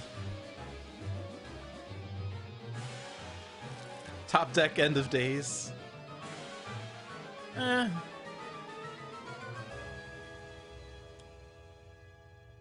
Bloodstone's a relic. That's the only important one.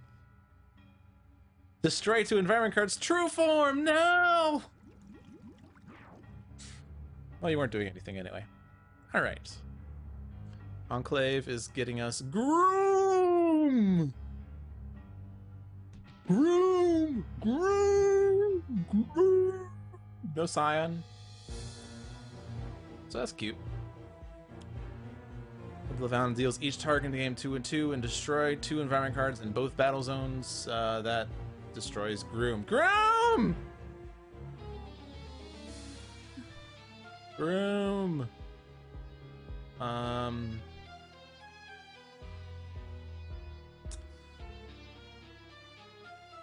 Oh hey, we can save Writhe! Yay!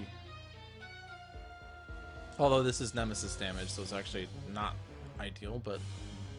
I don't know if the order truly matters, but hit Nemesis, or hit villain targets first. Hit Groom. He's dying anyway. Hit Bunker first. But Arataki's not going down anyway. Every man, but it doesn't matter. Oh, right. Actually, there is the end of turn damage still, and that's 4, right? Yeah.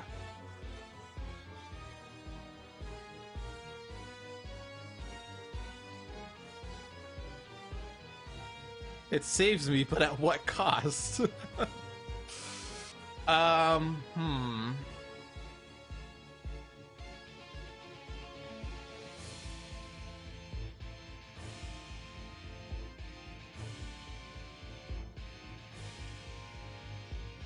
I can save 1 Sentinel, I think. Because the problem is this is 3 damage here, and then it's going to be 5 damage later. And he's already taking 6 here. And he's going to take 5 off of the end of turn.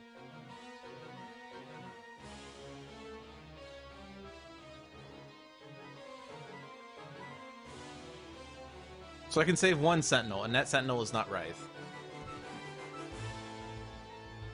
Brother Sacrifice! Well, never mind!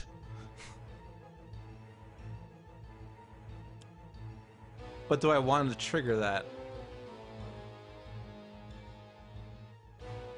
The other part is that if we don't do the 4 damage clause, he adds 4 devastation tokens.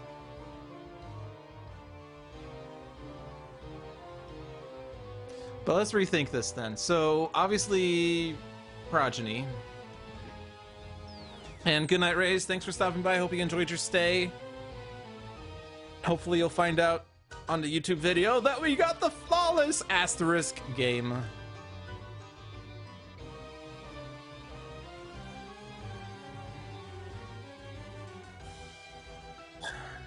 So I could actually trigger it.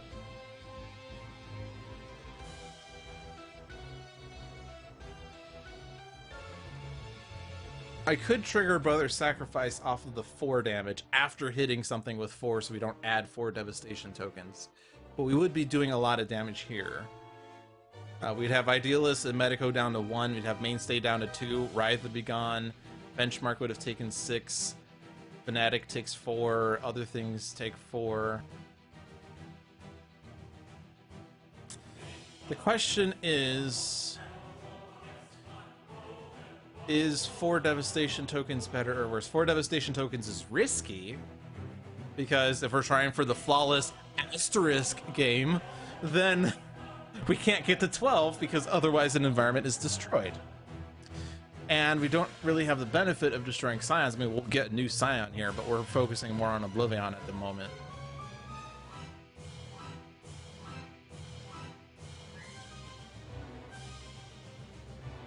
What's this reward? You don't have an objective. So this objective, if there are more hero targets than non-hero targets. So actually that will basically happen because Sentinels increase damage dealt by non-character card hero targets by 1, and that doesn't have to be in. So this is actually really good for Benchmark, even though he doesn't have non-character card hero targets, because it affects anyone. You'll be removing a lot of tokens this round when you flip him, assuming I flip him this round. But yeah, I would be removing 5 or 4. I'd be removing 4. No, wait. When did he count down? Oh yeah, we did. The countdown was at 6 for that entire round because we flipped the blood out on his own turn. So that's funny. We have extra time. I mean, yeah, I should be able to, right? There's a lot happening here. Right, but what?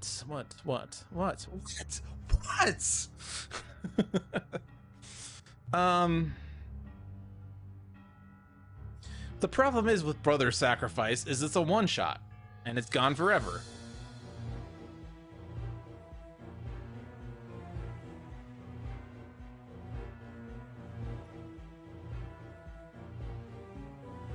It would kind of be better for this to trigger on phase 3, because then we don't care at all about his card plays, as long as we have this effect going, because it goes until Fanatic's start of turn.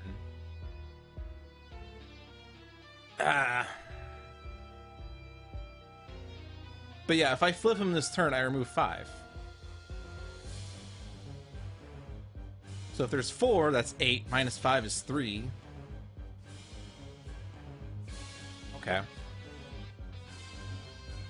So let's incap a hero. Oh no!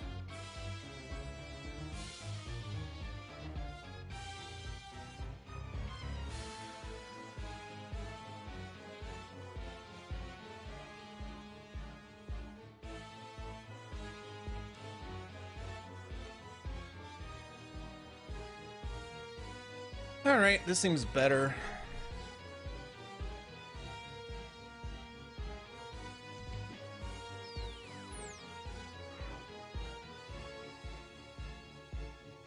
Oh no! If only we had the new Scion now. Get 4 free damage on it. Oh, hello. I repeat, is fixing could not calculate preview. Yay! Faultless is at 39. Is this max HP 39? That seems really weird. Okay, I'll accept that. So if we flip Faultless, we get powers. Yay! But we need to focus on Oblivion, so that's just gonna... Okay, yeah, take on the objective, because you should. We do not have the hardware that does a power at the start of turn. Hopefully we get it, although it's not going to matter now. We got it! Okay. Moved software from my trash to my hand. Threat neutralizer. Alright, but then multi-point HUD? Actually, no, that doesn't make sense, right? This does more damage. Like, this would increase Mechanite Ultra Strike by 5, Chekhov's Hairdryer does 7. Unless I have end of turn damage. And I will, so that, yeah, as long as I do more than 2 instances of damage, 39 is the perfect number. No, 6 and 28 are perfect numbers.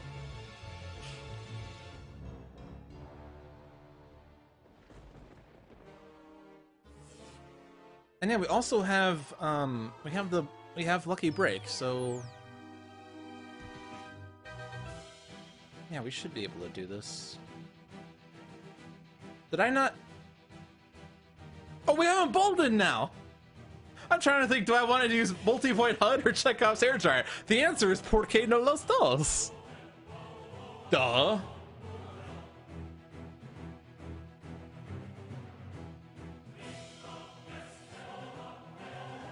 And I can hit Faultless with this one, yay! And yeah, Missile Pod too. Yeah, that's what I was thinking, was the +1 helps there. Yeah, I don't need to discard the hardware, so I'm gonna play it now. Then I may discard a card, and I will discard and put it underneath. Softwares. Wait, is that one? No, I want to save the discard ones. That one under Missile Pod. Card draw. Okay, 1 instance of damage, but hey, we also did more. Great. Then I may put a software into play, which triggers onboard cooling systems. Yay!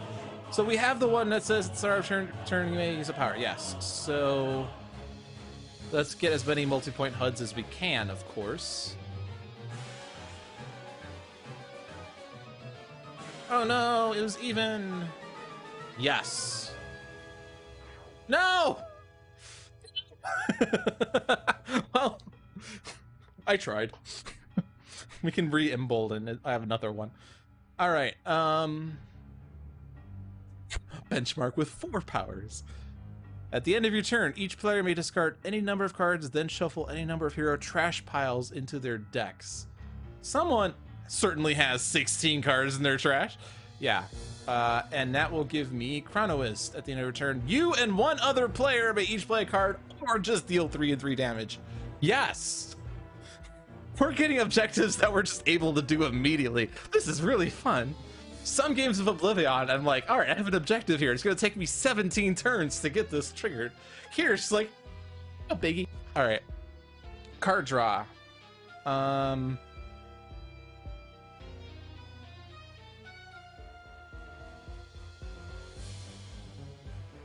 Oh, and the next one is if there are only 2 heroes in this battle.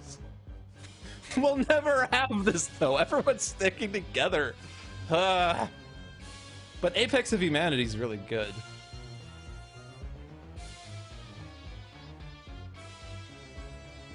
Maybe we could get it, but we would have to set up for that. All right, so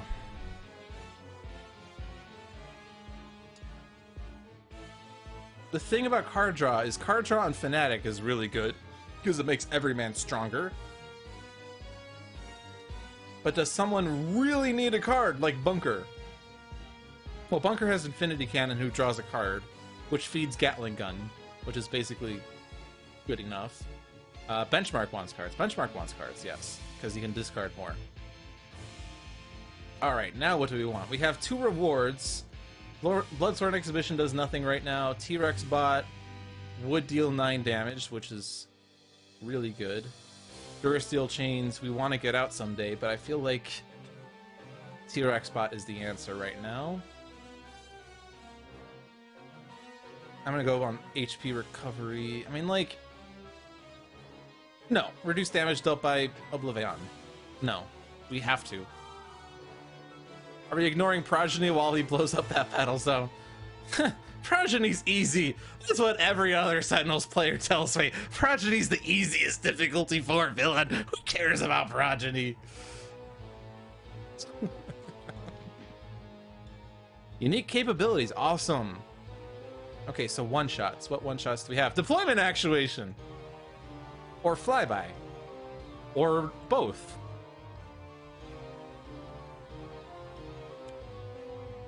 Might as well, because damage. I could hit T-Rex. No, I can't. Because hero targets are immune to damage. Is it hero targets or heroes? I thought it said heroes, but whatever. No, it is hero targets. Play a card.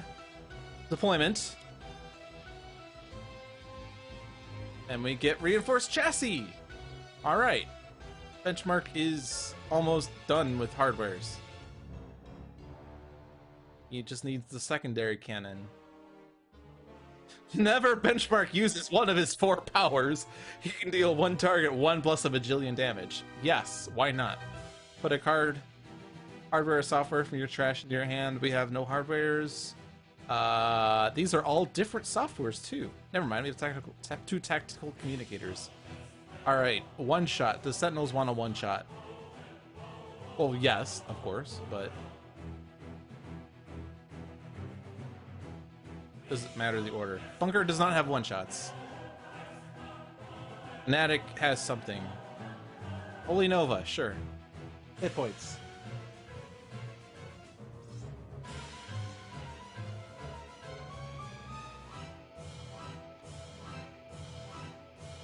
I feel like this is one of the most ridiculous Oblivion games I've played. Has anything bad happened other than the Asterisk? Alright, Sentinels, one shot. And you're gonna play unique capabilities off of this.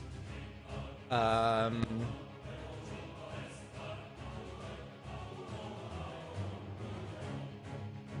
most damage would be Coordinated Assault, but Positive Energy would hit Faultless. For 2, which becomes 1, so it's actually tragic. Except, no, we have El Mujer Legado. Yeah, no, that's fine. Positive Energy. Plus his hit points.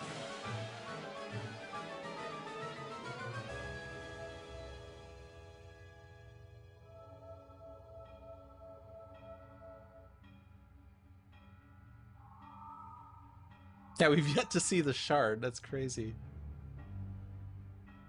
These are both good, but Caligulous form is the best.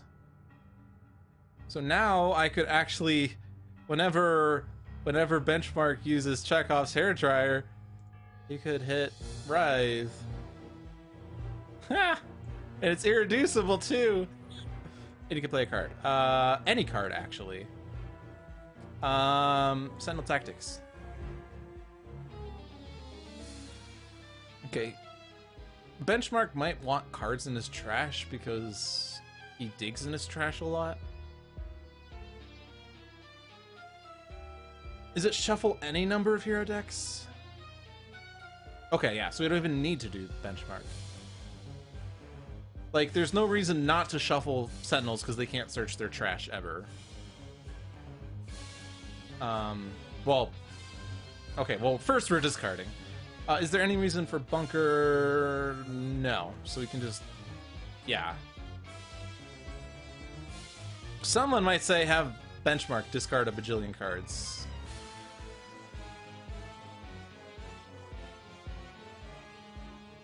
That is a fair point.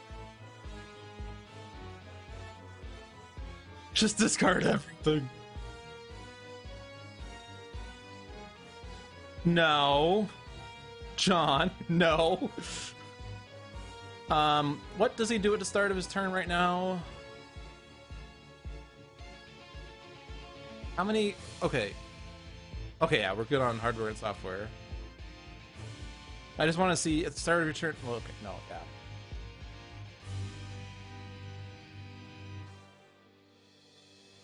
Use a power would be done there. And that's it. Okay, so his card play would be overhaul loadouts. And then we could do bullshit with hardwares and softwares. Oh, but he can't really move the missile pod back, I guess. But we could move onboard cooling systems in the hand and then play it or something. Maybe, I don't know. If I had only ever played the one that plays the software at the start of my turn, I would have actually been in good shape right here. But no, this will get me my last hardware. I don't know that I need my last hardware, but then you have it. Yeah, no, it's gonna be overhaul loadout.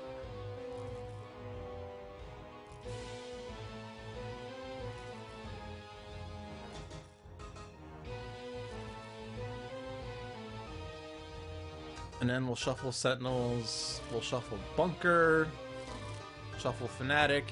Benchmark can keep his trash where it is. We get Chronoist. Yay! Someone else could have played a card, so actually would have made sense. Actually, we could still do Overhaul Loadout. Hey! Let's do Overhaul Loadout right now, shall we?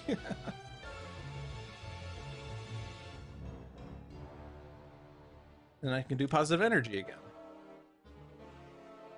Welcome to Whose Turn Is It with Sentinels.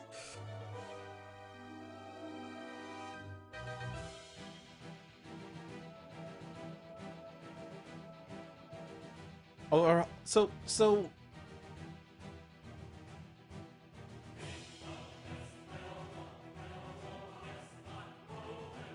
I don't know how to proc it 4 times though. Because the problem is if I play this during the play phase, I'm already past the start of turn. I can't use extra powers then. I'm sure there's a way, I'm just not entirely sure. Hey, Sentinels, you can use a power! Ha! Ha! Ha! Oh my god. I played Sentinel Tactics at some point this turn. I don't remember when, but we did, and that was great. Who needs hit points? We just did a bunch of crap. Alright.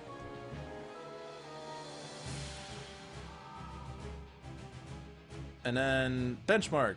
Overhaul Loadout.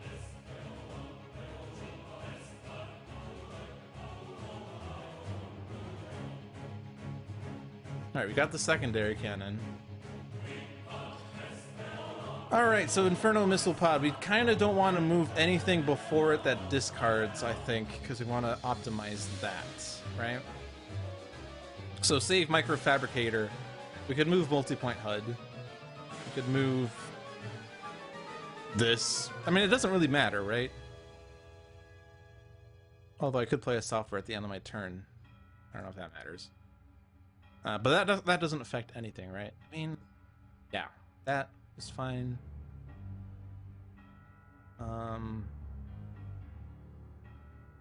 Leave that there because that's fine. Software is fine. Yeah, I would have preferred this to be before Inferno Missile Pod, but if I bring Inferno Missile Pod back, it's gonna lose the cards underneath it.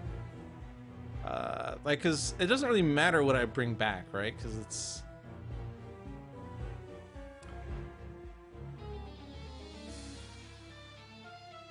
just if it were before Missile Pod, which I can't do right now.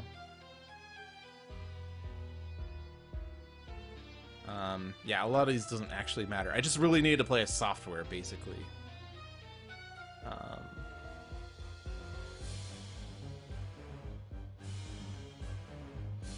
And multipoint. Oh yeah, I'll just stick with that. I don't even remember what all I played. But hardware, or brought back rather. Hardware. Multipoint HUD number 2. That was brought into play. And then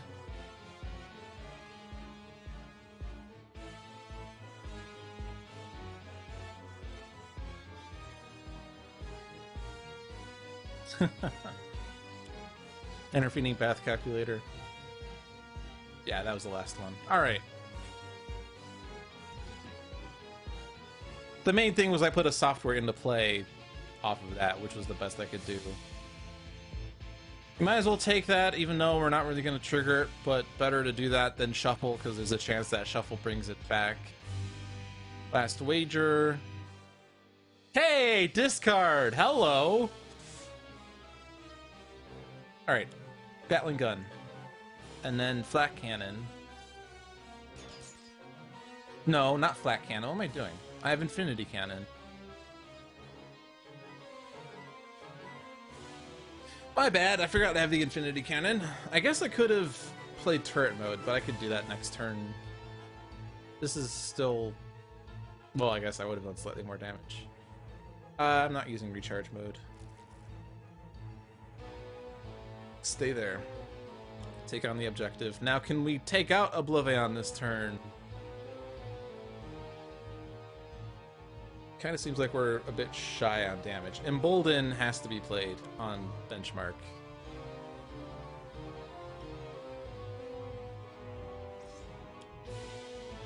No, my turn's ended. No.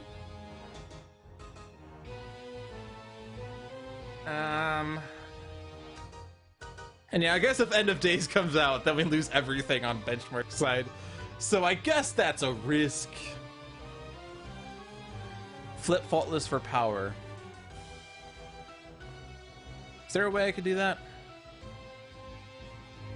Sacrosanct Martyr would do 8 damage, but I wouldn't be using this. Is this... If you be dealt even damage, the problem is... If you were to use Mechanite Ultra Strike, you'd do 10 damage, except each of these are even, so it'd be 5 damage, so it's actually worse. Sentinels could use a power that deals damage, and then they could use a power. What would that do? They don't have an extra power right now. I mean, they would do 2 damage powers, which won't help.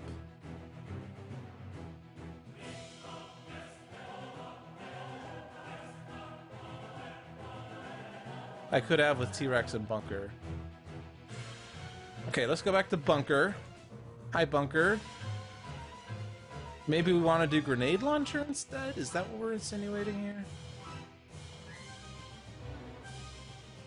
Oh, I could have done turret mode, right? So, actually, this would have done 6 and 4, which is 10. Oh, but that's not going to take out Faultless, because it's also going to be reduced by 1. But I would be able... So actually, I mean, it still would do extra damage. Well, not really. This is already doing max damage, even with that in mind. But if I use 2 powers here...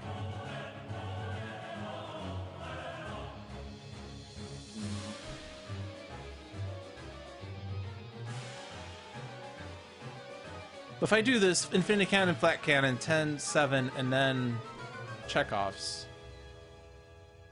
That's irreducible, and it's Nemesis. That would do exactly enough. Okay, okay, we have Everyman too. You're right. You right. Everyman is at 11. We're not getting a card draw because of the top card, which I'm not going to cheat with. So it's actually going to be 10 cards, which would be reduced by 1, so that's 9.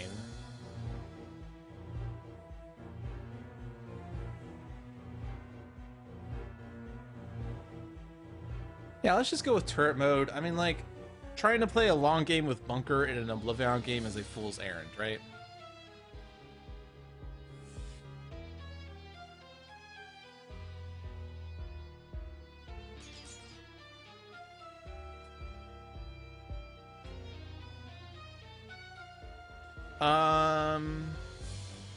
You're right, I could still redirect off of Writhe. Writhe, however, redirects to the villain target with the highest, which is Oblivion. I could still use Chekhov's on Faultless's turn.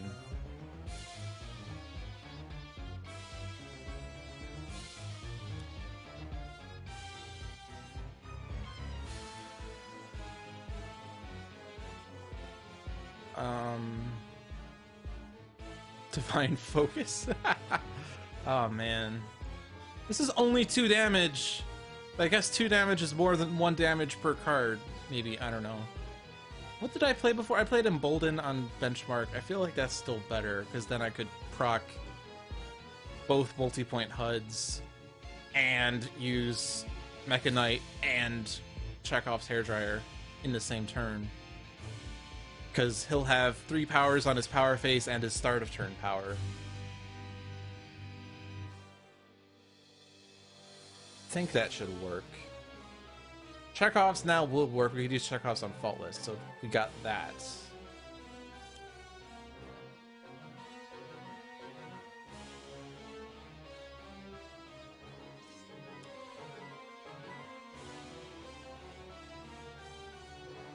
Ah, come on.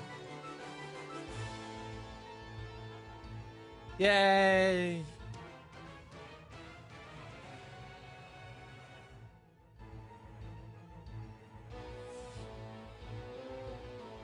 I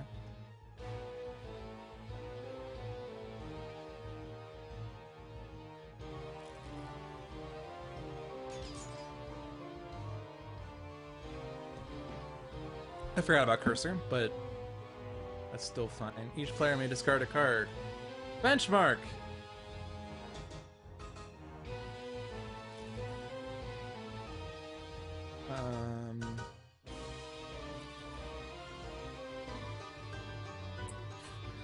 But Bunker can't draw a card!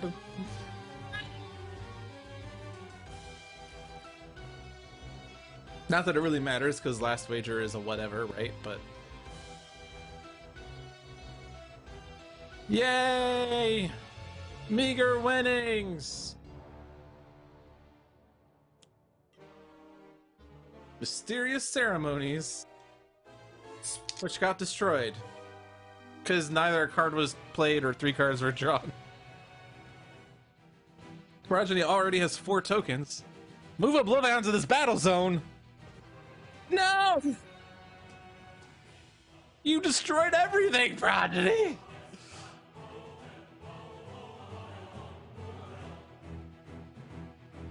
Oh well.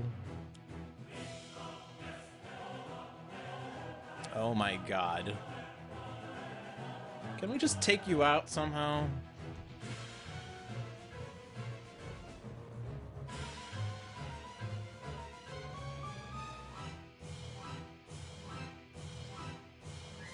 I don't think I really can. So now we have 4 powers and nothing to hit other than corruption. Ah.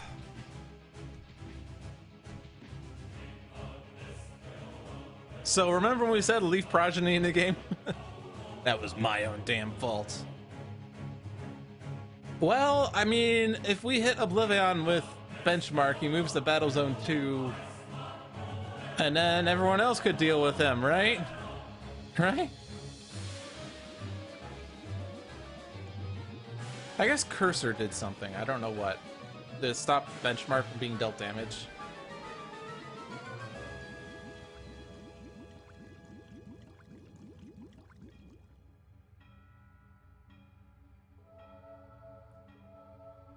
Alright, heals, because corruption corrupted things. Alright, well, we can't really use damage dealing powers. We could still do some things, though.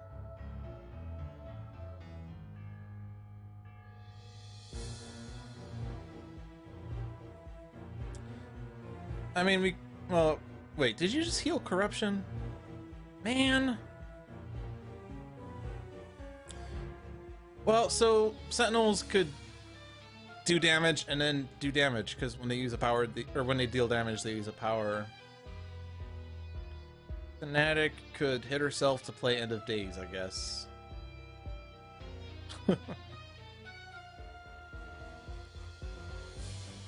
Like, there's a lot of tragedy here, but we could still, like...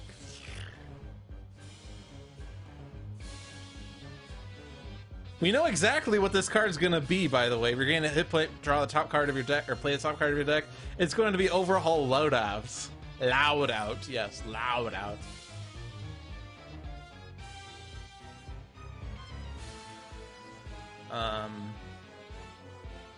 That's also going to shuffle his trash, which is not terrible. And I would be able to...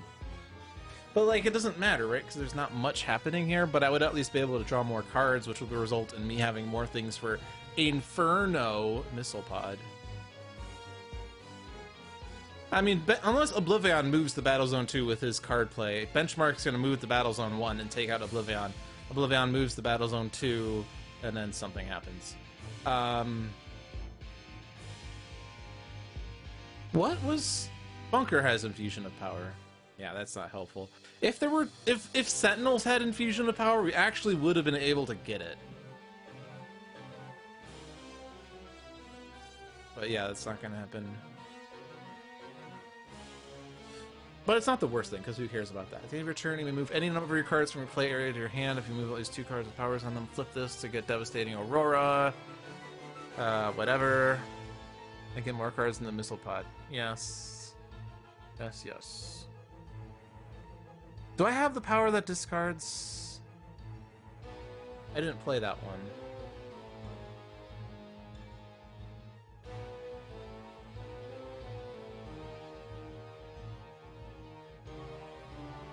Okay, well, I'm just gonna...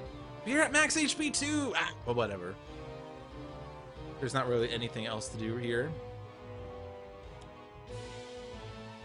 The Sentinels can never get that reward. Unless there were 2 alive Sentinels.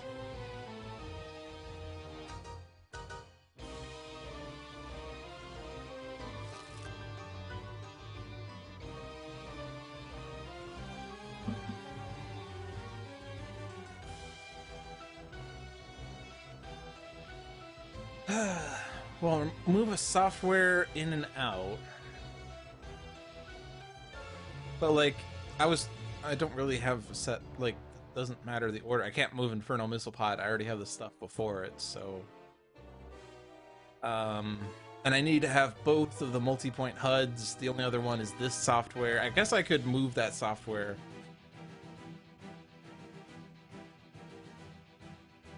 But... I don't think it does. You don't think it says active heroes? Man, you're right. But wouldn't that count in-capped heroes then?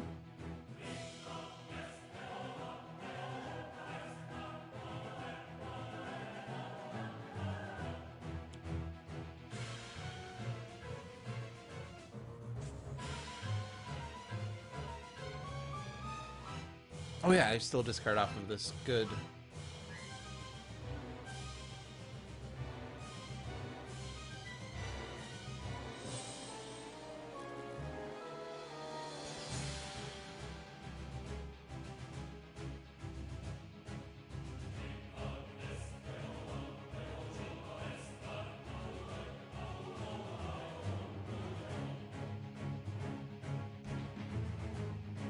So if you have 2 I mean, so what I mean is, like, say that Hero 1 gets in-capped, you replace it with Bunker, Bunker gets in-capped, you replace it with Expatriate. You're saying those don't count? Those don't count?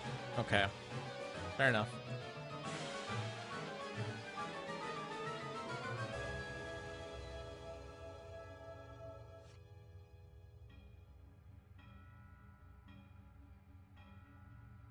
Oh, literally every Sentinel can use a power here? Really?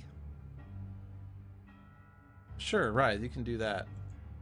We don't have an extra power, so I guess that, yeah, but... It doesn't really matter if I had done Medicos, like, he has no more powers, but that's whatever. There's nothing to hit here.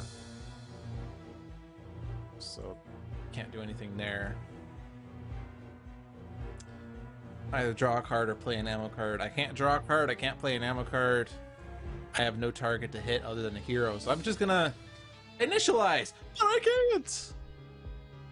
I mean, I don't have to use a power, right? This is a May. I can skip if I go there. So I'm just gonna skip. I'm not gonna do that. I could even skip here. Thank you, Faultless. All right, good. All the problems have been fixed. Except... Oh, but we did the -1. Alright, good. It's your X-Bot.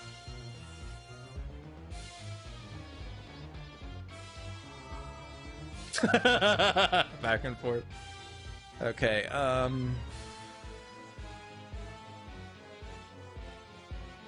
Cursor does reduce the first one to 0. Yeah, whatever. Came back home. I could discard a card. Well, the thing is, though, I'm at the point where I guess Oblivion might play a card that moves him back to this battle zone. So maybe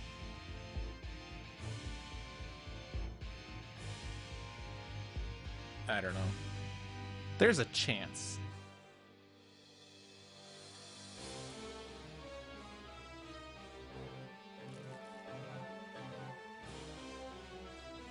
That's reduced. That just does whatever. That moves to Arataki. Who then takes 0, right? Yeah. There's not much to do here.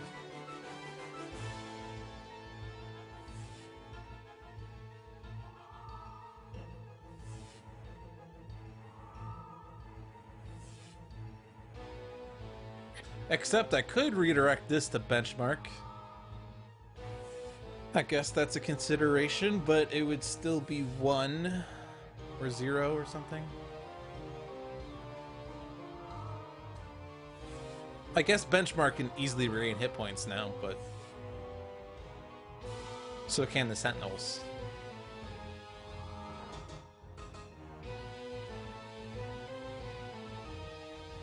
He's gonna play a Scion for us to beat up on. Yeah, alright, that's fair.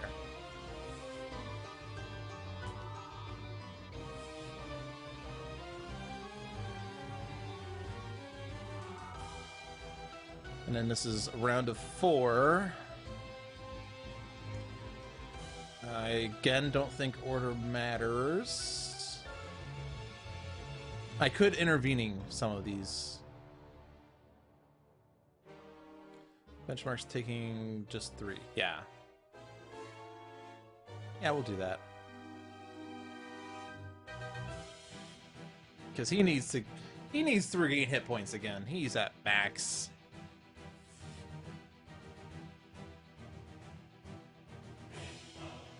Who's it gonna be? It's gonna be Voss. Everyone knows it's gonna be Voss. Are you gonna die? You're gonna survive.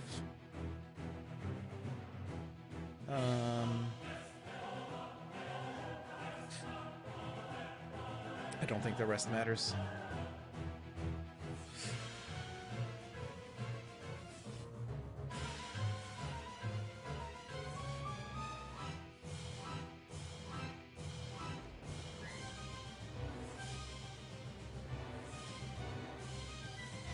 Shouldn't I have another TK thump? Yeah, I skipped that. Why did I skip that? Because I'm dumb. Also, hi boss, how are you doing? While you're speaking, let's hit the rewind button. All right, because I think I got confused. I did mainstay. Oh yeah, he wasn't there. Thank you, John.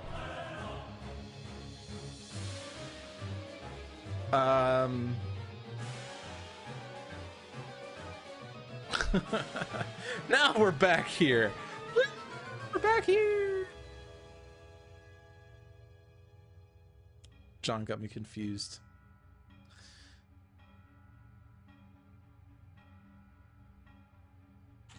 John, you're living 50 seconds in the past. I blame his TV.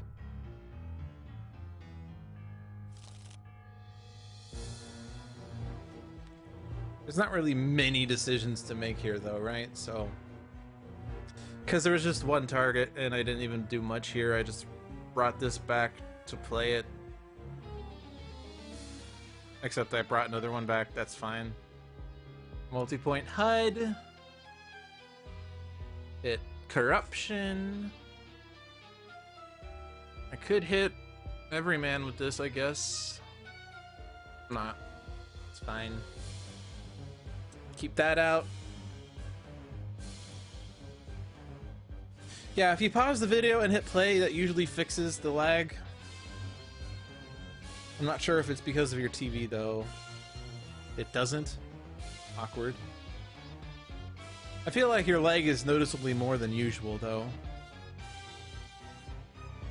Discard a card. What did I discard for this? I think I did that one. Doesn't really matter, so I think I end up discarding another one later anyway.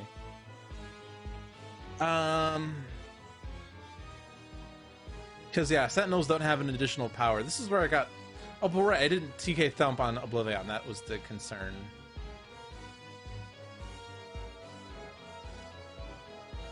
But I couldn't anyway.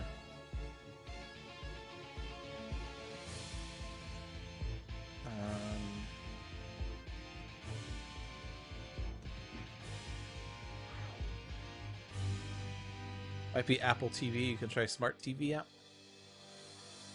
Oh, do I want to move Corruption to the bottom of its deck? I guess I ordered this poorly, but it doesn't really matter. And then Sentinels can use a power. That was a bad choice because I'm TKing Thump and I shouldn't be. Okay, rewind. Start over. I'm just hitting choose for me. That's not the right button to hit.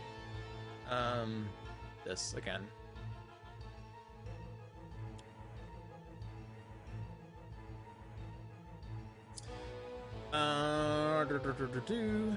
Yes.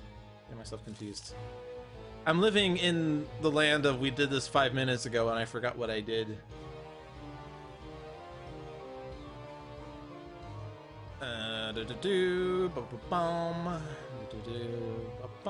I think that, and then skip, and then that. I guess I don't even have to do this, and then all the Sentinels could use powers. I guess I could TK Thump. I guess I could TK Thump, every man. Discard countermeasures, put it under Missile Pod, hit Corruption. Medico does this. Oblivion created Groundhog Day! So how long do you think Bill Murray's character was in Groundhog Day? That's the question. Because... Skip. Because I've read a lot of sources that said it was possibly 50 years. I also read a source that was like 2,000 years. Oh, you never actually watched it? Oh.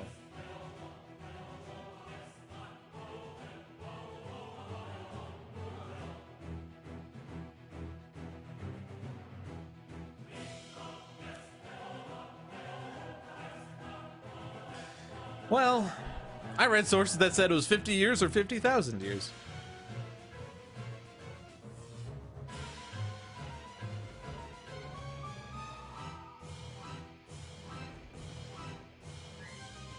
Alright, what now?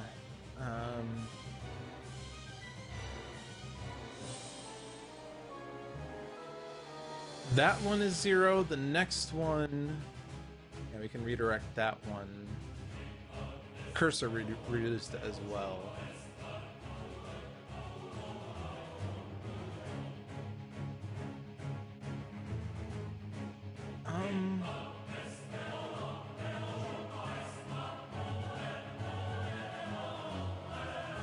No, I think I didn't want to do that because then we had 3 Sentinels that were tied. Because if I do this and then I say no to this one, this is only 1 damage anyway. I don't even have to redirect it because I'm using up Cursor's reduction for no reason. Yeah, it definitely was boring after a while. You had a lot of issues dealing with it. Because not only are you reliving the same day, day after day after day, but no one else recognizes that it's the same day, day after day after day. Migrant P is trying Smart TV app. Alright, John. I'm going to say now in a few seconds, and when I say that, I want you to type something in. I want you to have something prepared and ready to send, which is why I'm delaying a little bit here. But when I say the word NOW, I want you to hit now. All right? Here we go. 3, 2, 1, now. Well, that was really weird timing. Because you submitted now literally as I said now. But that I don't imagine that was the submission. I'm going to say that the something in was the one. I don't know, it was the now. Now is the now. When will then be now? Soon. But that was really weird. I said now and you said now, and I was like, okay. All right, this is the 1 and 1. So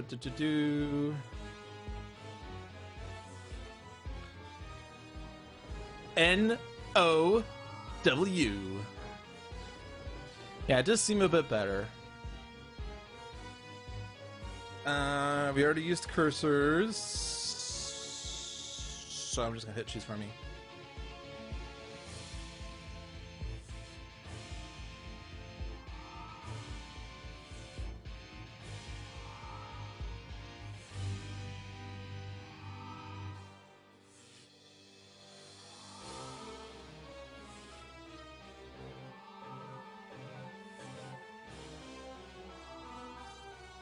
"16 seconds" by the classic 1000 counting method.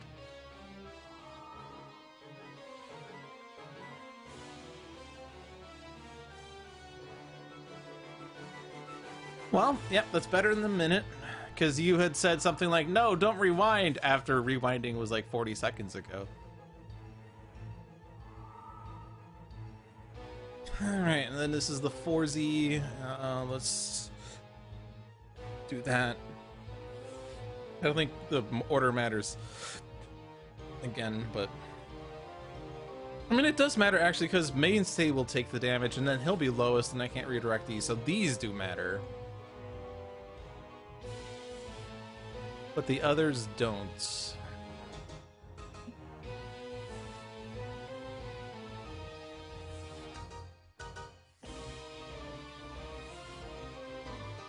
Micron can still chat from the phone. Might be easier than trying to use like an on-screen keyboard, but I'm not sure what your TV was using. If you're trying to chat with a TV remote, yeah. Yeah. Oh my god, it's Voss! I had no idea it was going to be Voss. He also has a -9 right now. So remember when we said we could beat up Voss? That doesn't seem to be the case. Also, yes, Voss, I know it's you. Oh my god, are you gonna be there for the rest of the game now? Oh my god. Stay there. This is really weird.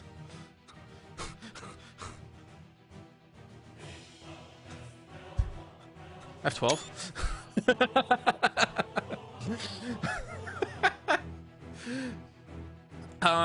It's clear that the character card is on a layer that is above the question but below the choices.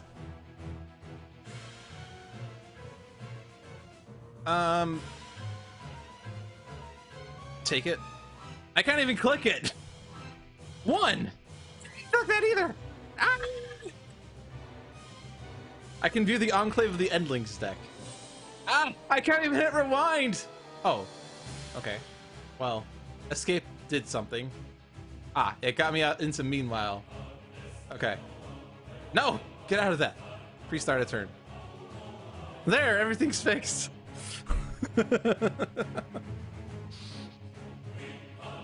Alright, stay there. Take on the objective. Jeremy reported this once, but we could never reproduce it. If I report this, would this help, or is it an issue if it's not replicable? Because what, it happened at the end of turn? Ah, but I don't want to go through all the damage again. I mean, it's only the 4 damage, right? Yeah, I'm not going to redo it. Let me know if you want me to submit it. I'll submit it. Take on objective. It's some weird timing thing. Use power. Yes. Multi-points. Yeah, don't. Okay, John. Ally Matrix, yes. I can't hit boss with this. I will fly by. I could hit Writhe. No, I won't do that. I'll save that. Play a card. Overhaul loadout number 17.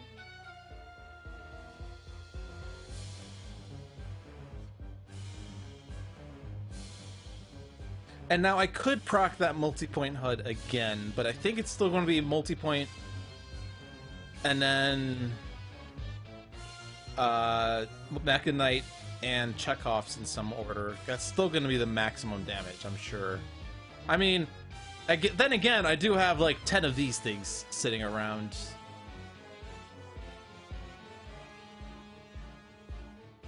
Yeah, my missile pod is going to try to hit Voss, who has a -9. It'll become -5, but yeah. I don't even remember which one I did. I'll bring them both. And then I'll do that, play that.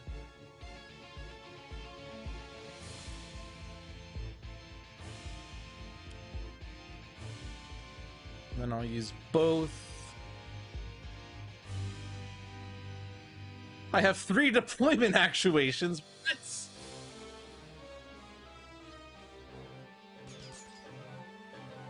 And I think the answer here is not Mecha Knight, but Chekhov's. This is already going to destroy Voss.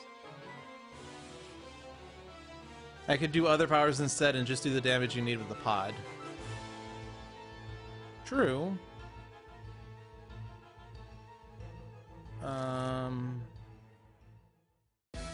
There's a chance he'll move back here with his card play, so I'm gonna do this still.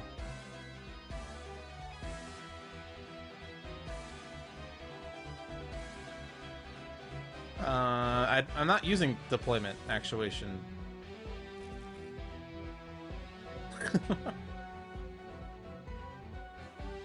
Oh, I have an extra power? Oh, right, because I have Embolden. Doy. What can I do with this? Nothing.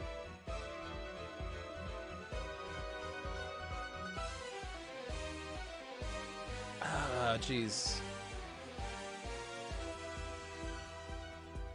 No, you know, I'm dumb. I was going to use multi-points twice, I think. But what do I want to do, though, right? I'm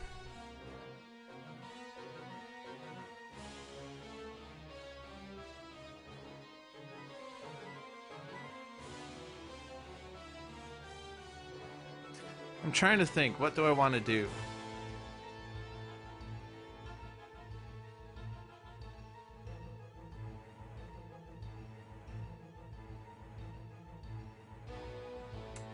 I mean, there's a chance that he moves back to this battle zone, and then my missile pod will take care of him. He's in the other battle zone, you're right. He won't.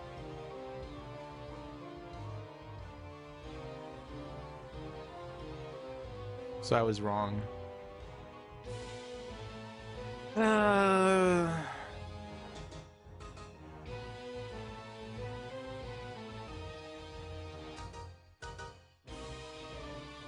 There's tea. There's tea! Oh, thank God for tea.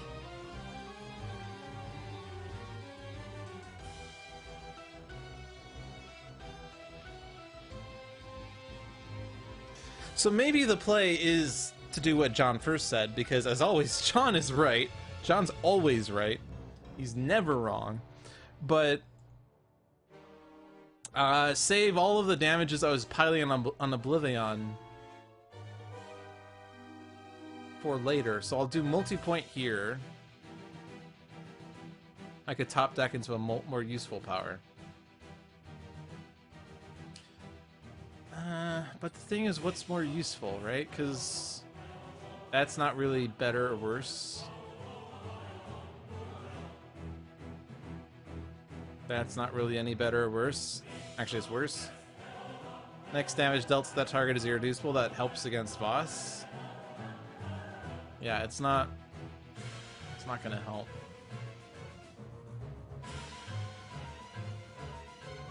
Just with Missile Pet.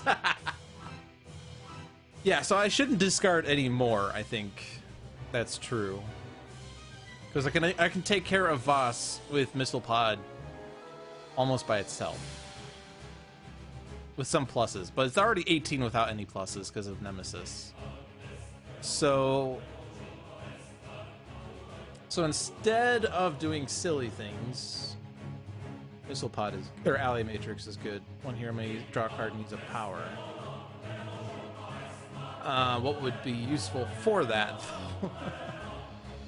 And I guess Idealists, or not Idealists, but Sentinels are always useful. But yeah, I'm not going to discard any more because I can already trigger the Inferno Missile Pod, so that's fine. And I have 27 because I just used multi-point. So I don't need to overhaul load. I can just play Ally Matrix and they'll already trigger the thing. Not that I need the thing at all, but I have the thing. And Chekhov's Hairdryer actually, if I point it at Writhe, it hits Voss. So there's still a reason to increase damage here, right? I could still use Ally Matrix stuff, but like...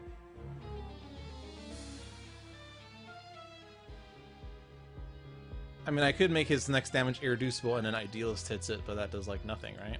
That's like 1+1. It's 2 damage. I don't know. This is irreducible, right? No, it's not. Just kidding. But it's only -4. This would get through. 5 + 1 -4 is 2, but that's literally the same. No need to use secondary cannon.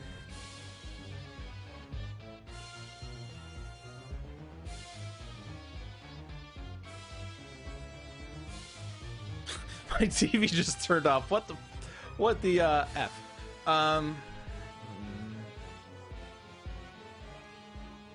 No, I'm gonna undo everything again here. I can't figure out what I'm gonna do. Everything just comes up to 2. So I'll just do this to return the multi-points.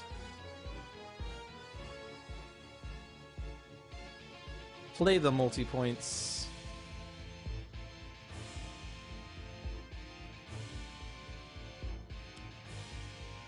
Use the multi-points. I'm not going to discard for that, though. Save the cards for the next cannon. Then Chekhov's Hairdryer. Hits Voss for 10. And then hits Voss for 10. Don't discard for that. End of turn. Draw a card.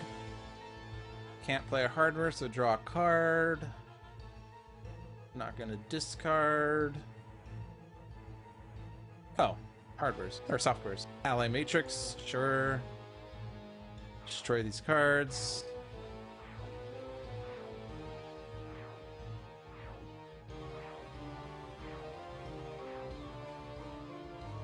I'm gonna do this to Oblivion.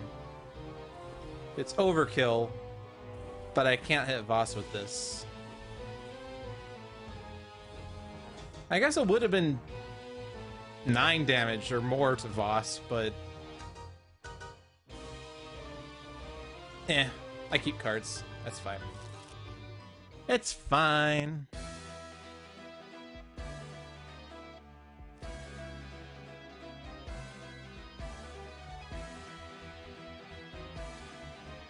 Okay, and then what? I already have Ally Matrix.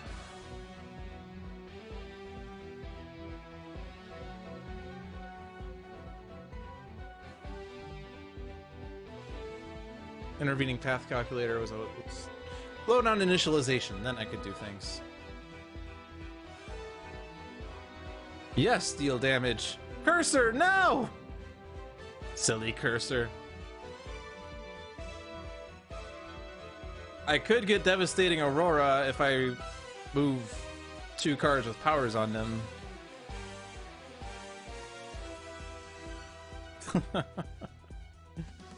The problem is then I wouldn't be super set up, right? But I don't need this anymore, but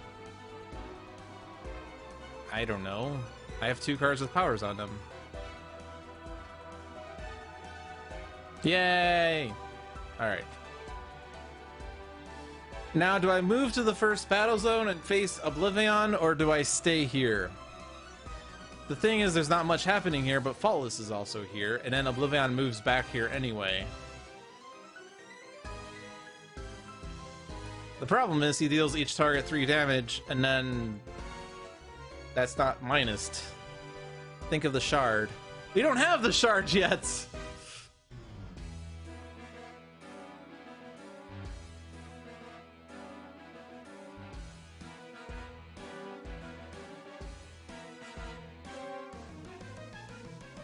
We could get out Citizen Storm. I guess just so we have something to do while we're waiting, I guess. I mean, Citizen Storm will just be destroyed before he goes off.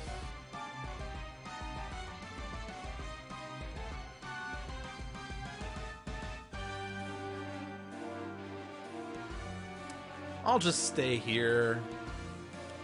Because if I move to the other battle zone, Oblivion plays a bajillion cards anyway. Well, he plays a card. Like, if I move Sentinels to the other battle zone, then Oblivion plays a card, and then Oblivion moves back to battle zone 2 because he's dumb. I don't know. I'll just stay here. It's fine. Oh, let's give it to Fnatic to power up Everyman. New capabilities. You do still have a signature. Oh yeah, Nature's Call.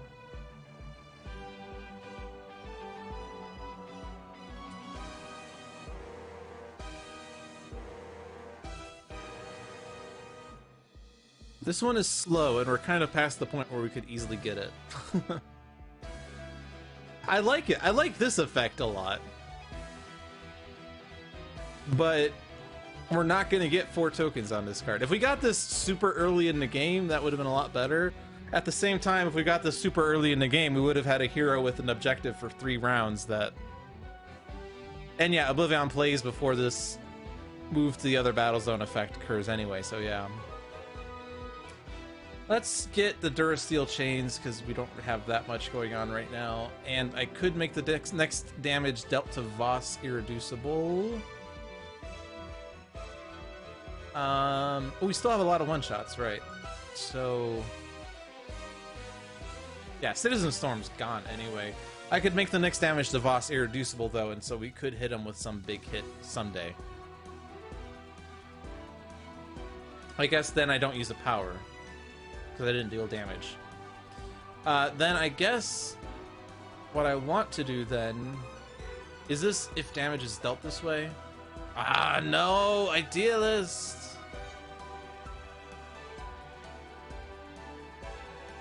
You can get it quicker with trading.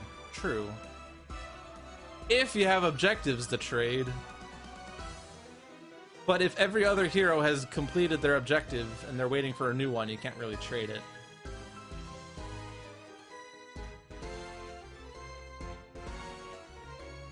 Oh yeah, I can still deal damage with Lucky Break. That's right. Okay, that's fine.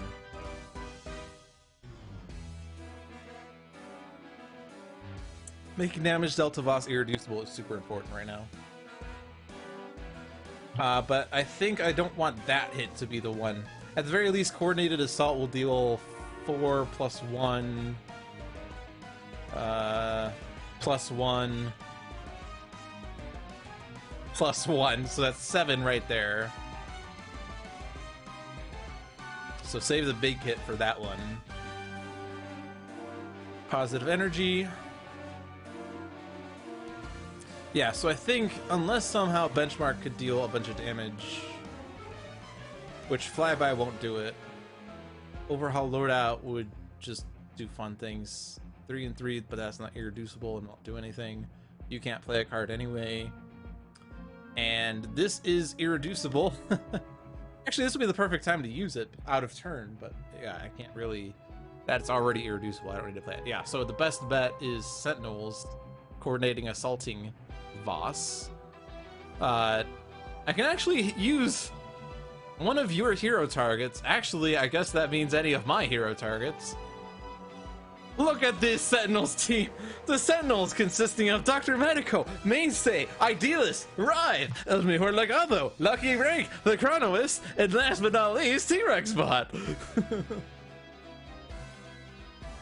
Yeah, Bunker hasn't finished his infusion of power. The problem is that he would swap for this or something. I don't know.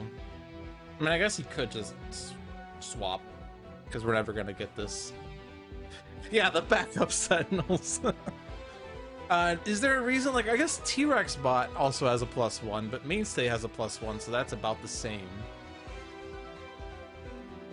Because Cursor is giving that +1.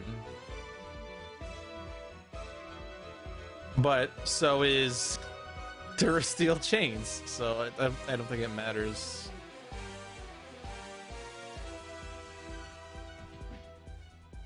Should play a game with Lucky Break, the Chronoist, and T-Rex Bot, and Mejor Legado, and the 5th Sentinel, Citizen Storm. Alright, I used the power. Or I dealt damage, so I can use the power. I will not deal damage to a target dealt damage this way.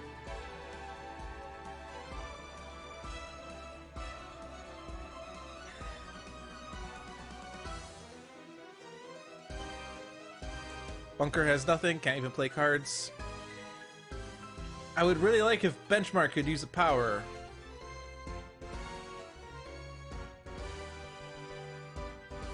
But I don't think I can.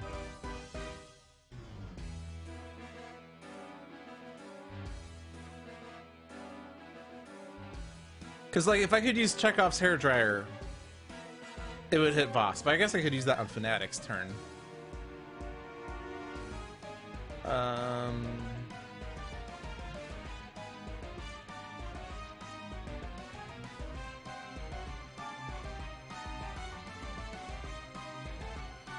I guess you could Nigger Winnings it, right? Nigger Winnings something. The cheat here is you select a target that's at max HP, so they don't actually regain HP, and then you flip the objective and you get Nature's Compulsion for free. That's not really not the current issue here. Overall lets you get bonus damage. It doesn't do anything though, because we lost all the pluses, and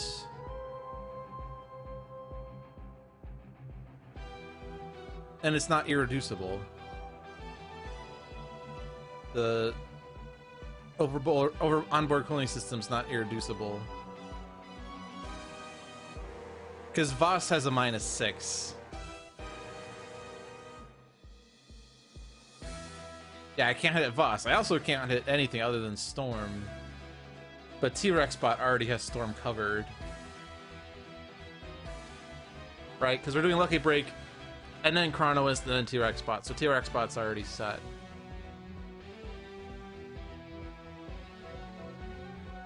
Although I guess T-Rex Bot could go after Voss, and it would still do 9 + 1 + 1 -6. So yeah, it'd be better for Voss, I guess. I'll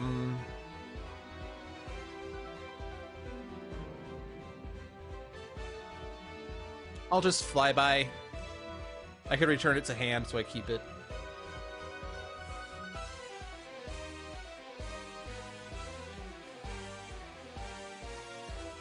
Because we also have Chronoist, who can at the least just hit Voss, but yeah. Fnatic. Divine Sacrifice, because that's irreducible damage, and we want that out of turn. And if Sentinels aren't... If we're not using... Yeah, we'll do this.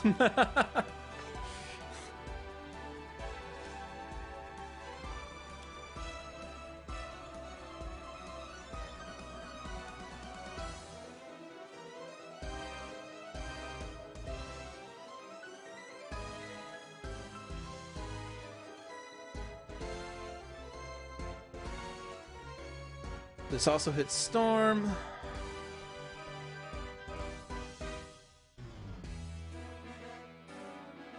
Yeah.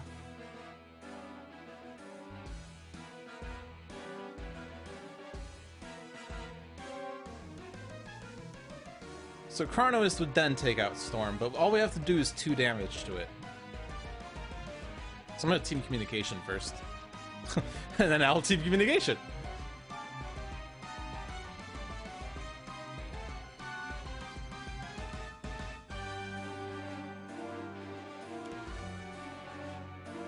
Do we have all the signatures? I think we do. Yeah, because we got Aura Vision. We could still Team Communication. Why not? Man, why don't we have the everyman in this play area? Human Shield.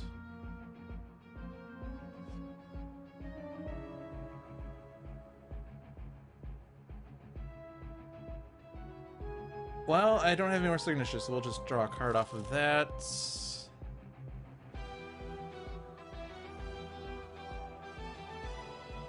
What are we going to do off of this one? So with the -6, there's not much I can do to Voss, and Sneezing will take care of Citizen Storm.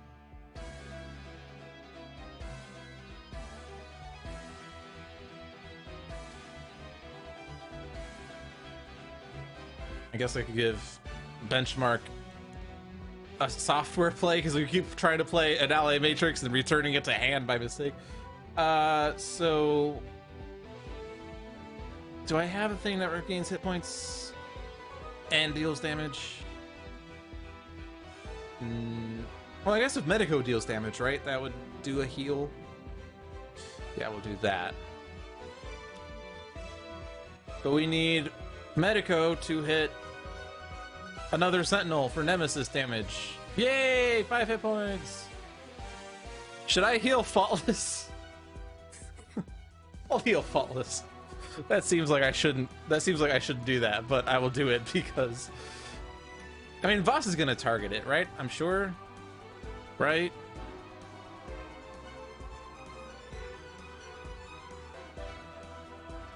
Yeah, so it's basically dead, right? But it's X-1, that's 5. Actually, it would survive. I'm going to assume that Faultless will survive.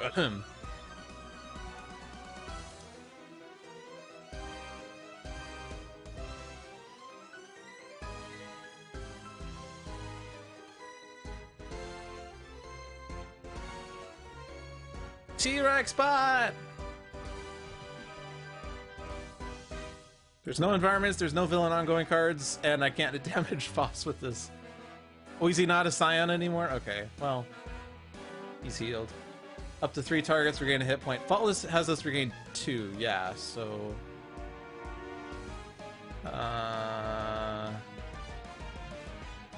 Mainstay.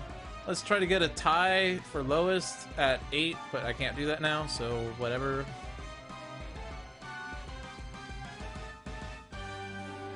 I'll just heal the lowest.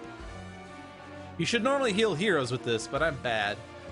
Alright, I don't think pluses are helping at all, so I'm gonna not swap, sure. And then destroy turret mode. Hardly knew ye. Gatling gun, infinity cannon. Because even with the plus, this would have been 0. It's -1, but it would have been 0. But now I have a card for Gatling gun. I'm gonna stay here.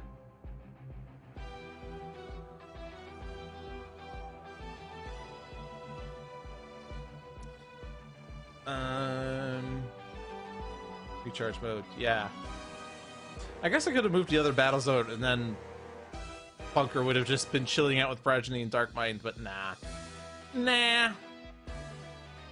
Demand of the Gods. At the end of your turn, if at least 4 cards were destroyed this turn, flip this card. Also, I think I was going to try to have a hero at max hit points. But I kind of screwed that up, didn't I? Or no, I do. You have Bunker. Never mind, we're fine. Here's the cheat. Bunker didn't regain hit points. Why did that flip magic of the Ennead? I'm confused. Let's start over again. Hi, I'm Dolphin. Oh, flip an objective in this play area. Well, that's dumb. That would at least hit Voss. That's nice.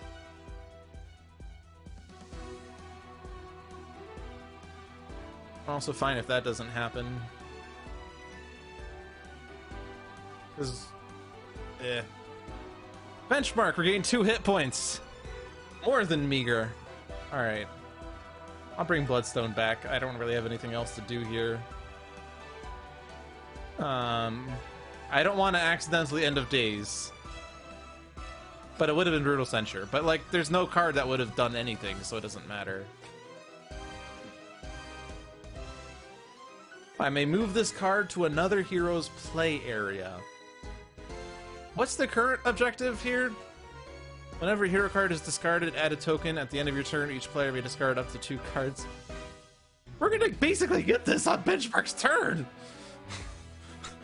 Are you kidding me?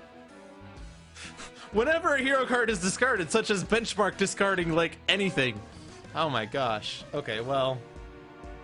Stay there. I don't care about you. At the end of your turn, discard a card. Oh no!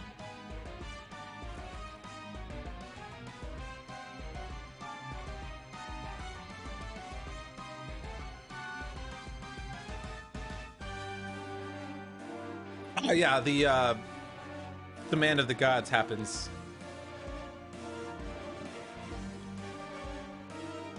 True Form Nemesis. Ha! Ha! Dark Mind. Ah, True Form. No!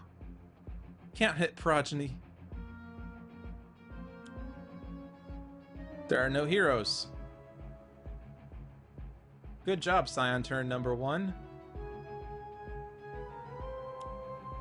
Zream!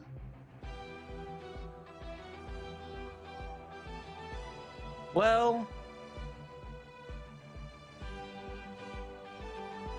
These are all good choices, actually. Go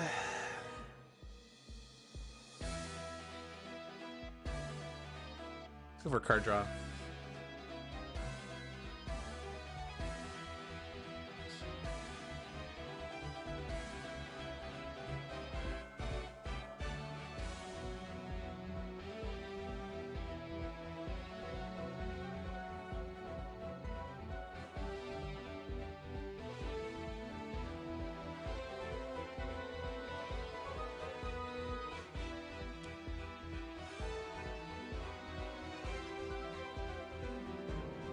Each hero dealt damage until he destroys one of their non-character cards. Well, that doesn't hit Bunker.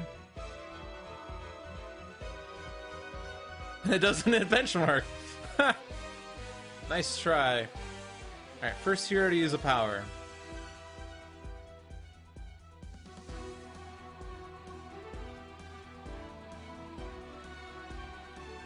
Alright, good night, Brian the Wolf Hunt. Thank you for staying. We're gonna beat up Oblivion and Boss Oblivion. So we have Mainstay that can make a damage irreducible. Benchmark already does irreducible. But what could we do in addition to that? Would it make sense to give Benchmark a +1? That would just make Chekhov's Hairdryer do 2 more damage with the redirect.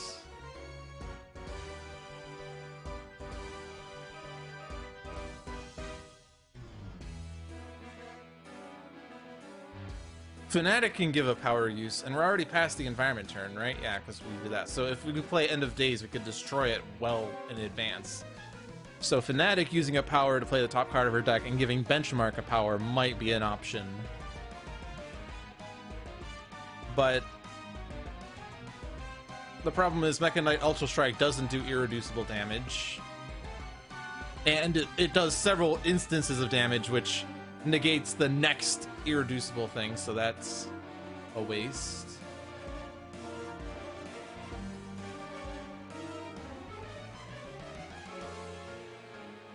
We can do some power bouncing and get the secondary cannon filled up even more with the discard. Because Oblivion will be in this battle zone on the next missile pod round.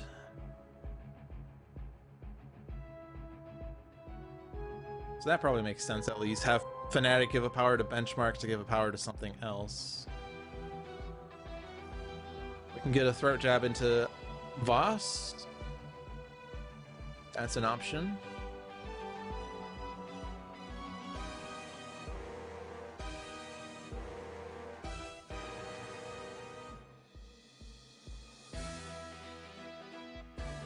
And we don't have too many big damage powers. If any. Well, so, okay, never mind. We have Infinity Cannon. That would be 5 damage. 5 irreducible damage. If set up correctly.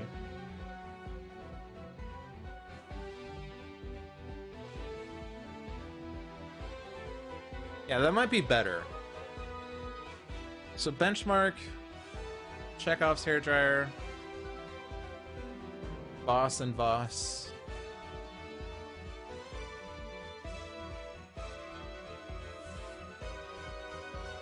And then discard Devastating Aurora. And we'll do Deployment. Yeah. Because that's not doing anything for me right now. That's not going to do anything, so I'll just hit Zream with this, because he's only going to hit the second lowest. Mainstay.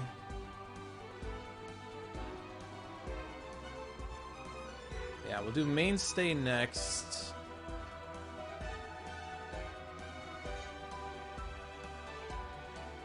So next damage dealt to Voss is irreducible. Then we can have Bunker use Infinity Cannon to get 5 irreducible damage.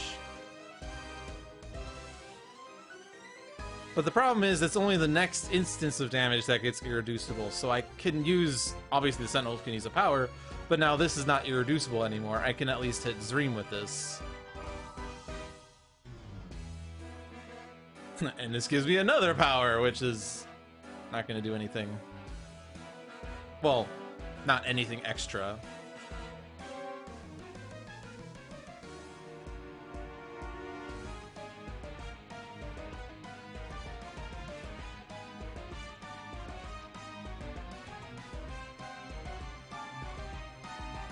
And then we can do the Fnatic thing.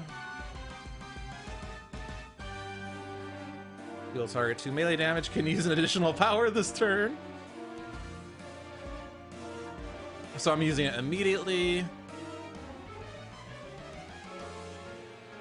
Give it to Benchmark. Benchmark uses Ally Matrix. Discards Deployment Actuation, puts it under Inferno Missile Pod. We get another power. There's not really anything at all, though. Sentinels are exhausted. Fnatic's exhausted. Bunker can't hit with flat cannon, so it's just a card draw to Bunker.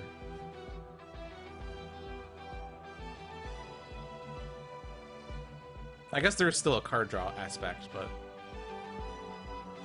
at least there's a power that happened there. And then I can discard Deployment Actuation. And I can take out Dream. Nah.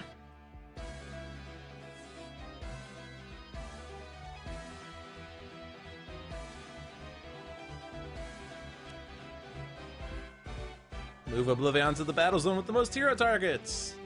Awesome.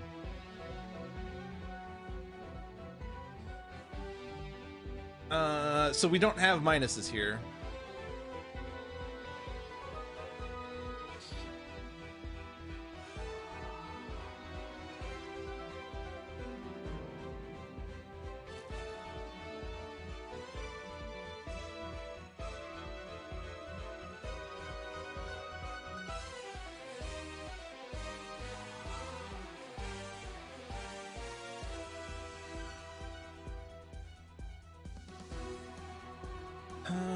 Bunker first.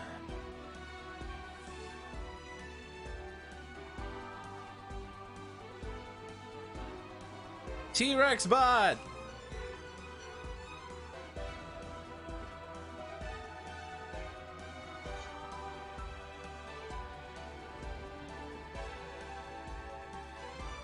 Okay. I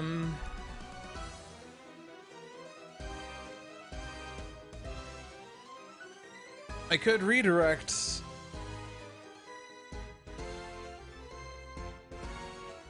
I mean, mainstay's fine.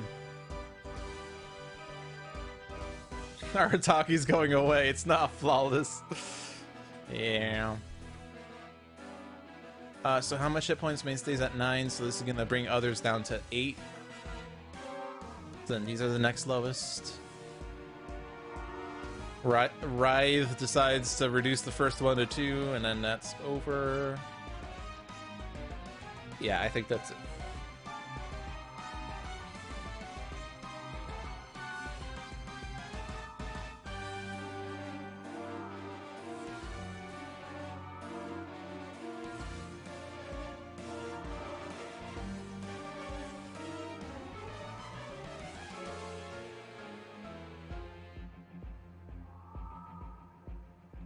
Then it's 3.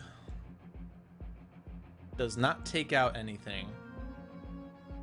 Deals each target 3 infernal damage. Yeah, so no one will die from this.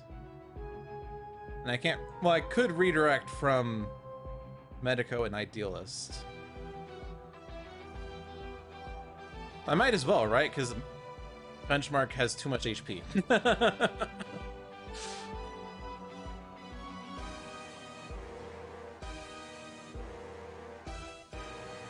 But I don't think the rest of this really matters. Faultless dies. Aww. Faultless! No! Oh, you did well for us, sort of. You were never able to use your multiple powers in a turn where Oblivion was in this battle zone. But you at least tried, and it's the thought that counts.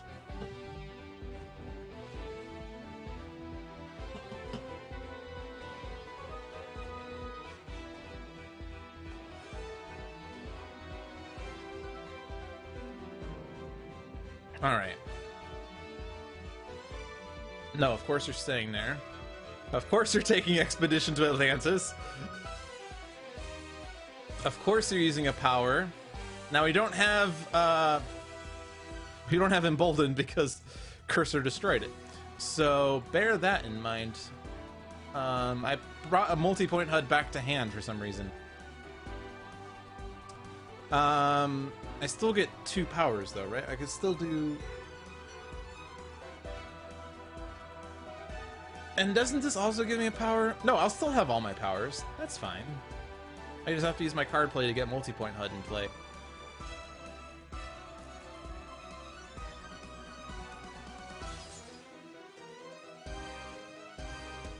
Or I could use this to put multi-point HUD in play. Awesome! Everything's coming up Millhouse. And I'll get to do the thing that John said I should have done a million years ago. And use Overhaul Loadout. Actually, no, let's do Flyby.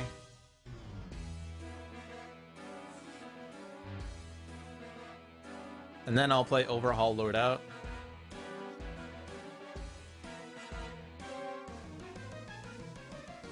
Flyby, deployment actuation. And then I could... Which one was it even? Onboard cooling systems and a software. Actually, I'll bring the HUDs back just so I could use them again. I don't remember which one I'd used. Then I can play onboard cooling systems and a software, and oh look! A software entered play!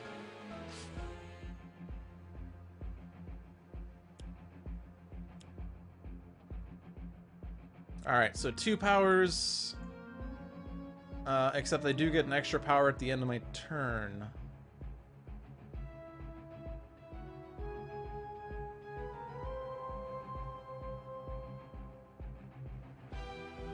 Plus a bunch of Inferno missile pods. So actually double and multi-points. I want to use Mecha Knight and Chekhov's, but I think I'm not. Yeah, that one, Inferno, Oblivion, and then multi-points, Flyby, Oblivion. Actually, I should probably keep Well, it doesn't matter. I'm gonna lose all these cards anyway. 3 tokens on Expedition to Atlantis. Oblivion plays Temporal Fractures. The target with the lowest HP. Who even is this? Is it T-Rex bot? I think it's T-Rex bot.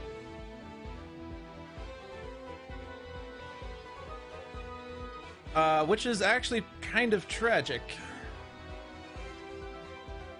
But at the same time, we're not going to move any hero character cards to the other battle zone. No, it's Everyman. Each non-villain target other than itself. Okay, that's actually really bad then. Okay, that's really bad. Let's redo this then. Is there a way I can fix this? Oh no, we can't. Benchmark won't be dealt damage this way. That's the important one.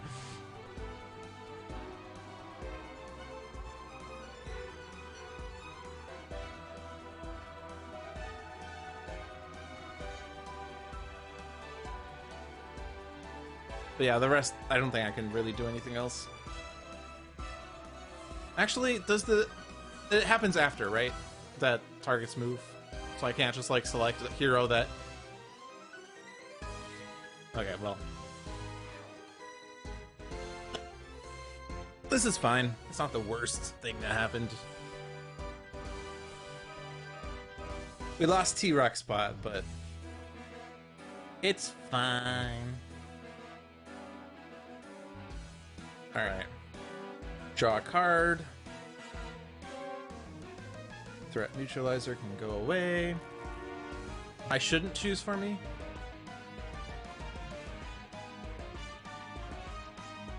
What's your issue?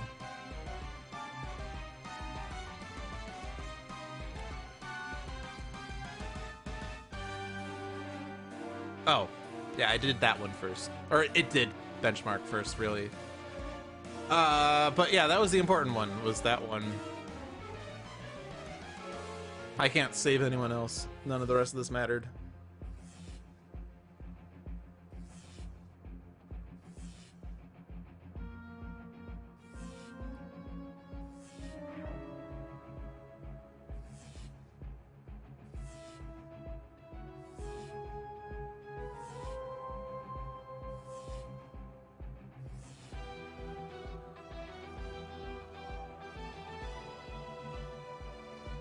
All right.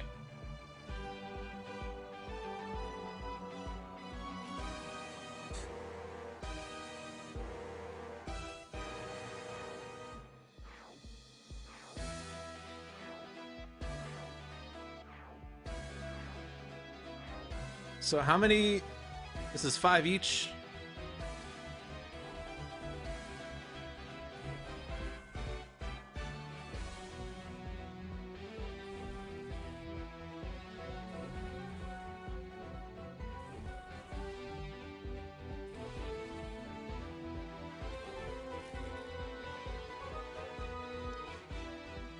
Put software from trash into play.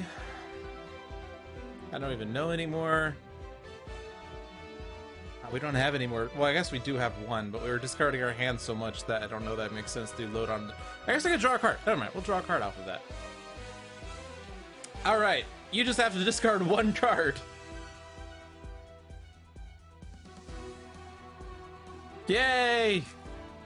You get to draw a card and use a power now. Now I can't use Chekhov's hairdryer to bounce off of Writhe because Writhe's not in this battle zone. We'll just do Mechanite. This will do 5, 5, 5, 5, 5, 25 damage. So, for those of you calculating at home, how much damage did Benchmark do on this turn? Without the Oblivion Shard, which we still have not found.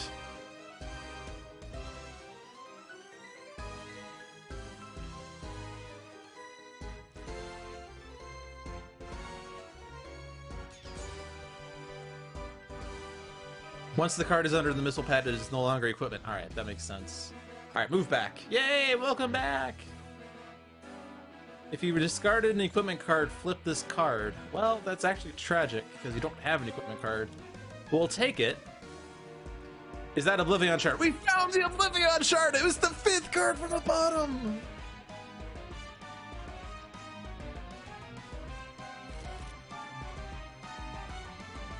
Alright, what can we do here? 14 damage, and we destroy Oblivion. Brings Voss over here. Voss regains 40 HP, which puts it at 69. Nice.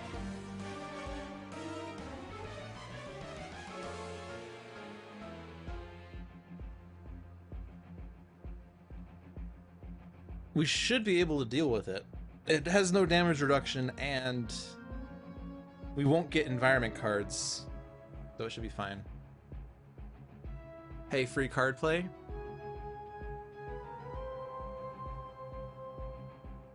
Wait, what happens? This card is destroyed. Wait, when if you would flip this card instead, when this moves here, move it to do. No, I don't know what free card play is. I'm confused. Okay, 14 damage. How can we do that most effectively?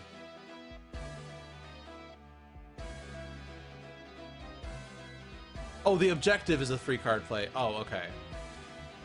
Yeah, it still puts it into play, yeah. Okay. I guess now. I could black out Oblivion.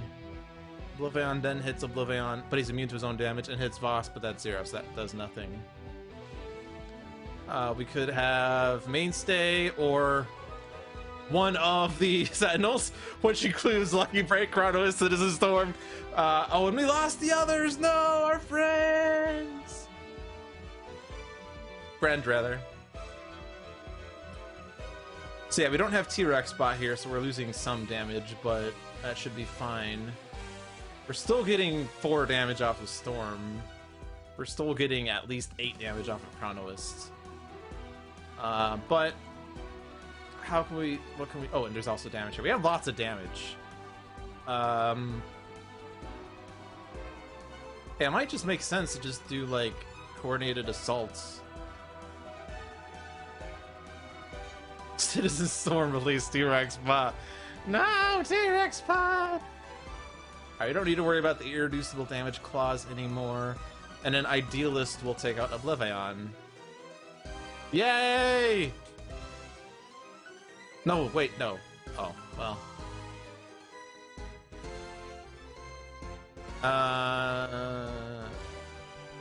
Actually, let's go back for a sec. I don't want that to... Oblivion! No, stop! I want you to play a card. Alright, so actually, what? That was doing 5 + 1 + 1. Do we still have Cursor? Still have Cursor. Oh, but that didn't matter. It was... So that's 7. Will this do more?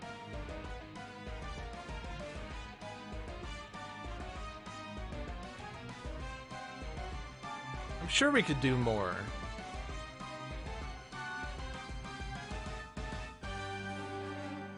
This has to do more.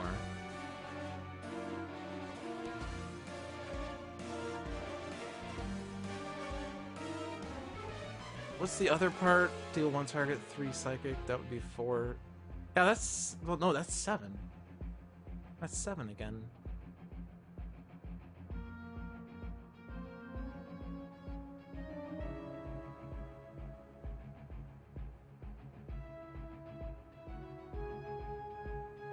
Hitting...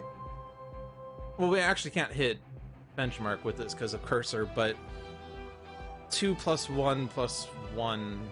Actually, you don't even have any more +1s. Wouldn't do any better. Let's try... Let's stick with this plan.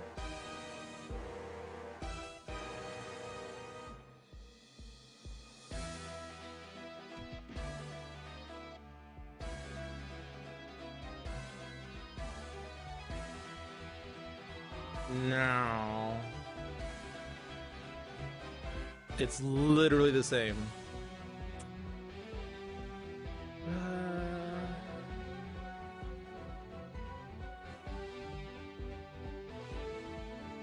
There's no other thing I can do.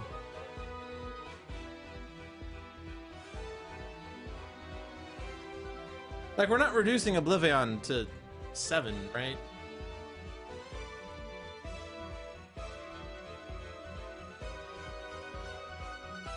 Like, I want to play Bloodsworn Exhibition and then deal damage to Oblivion and then... I mean, this doesn't work, right? Because it's not a Sentinel's power.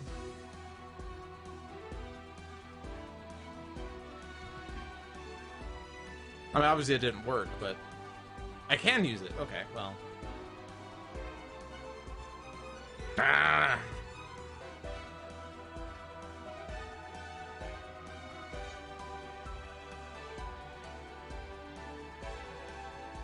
That's actually really annoying. I'm 1 HP away!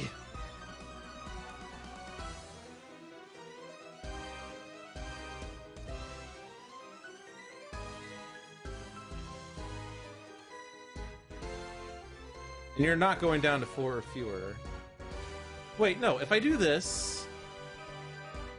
Mainstay does the damage, and then I use a power off of the damage instance. No, you're at 5! No! Math! Could I have done more damage with benchmark? I don't think so, right? Benchmark was already super duper ridiculous. All right, fine. We'll just have to accept that there's... Do one of these randomly do more damage for some reason?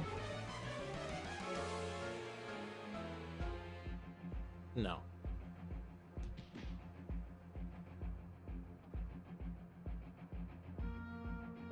Bollocks. I have to accept this. Oblivion gets a card play.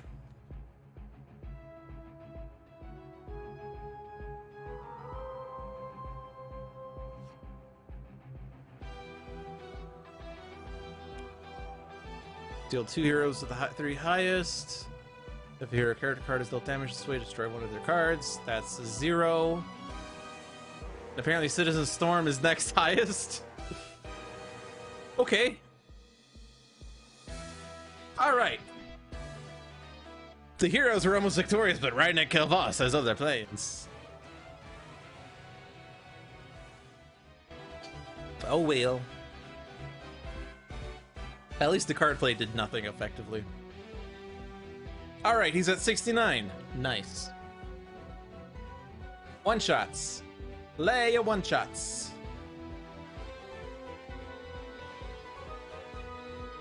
I'm just going to assume that we're not going to have another mainstay turn, so I'm just going to play my flybys.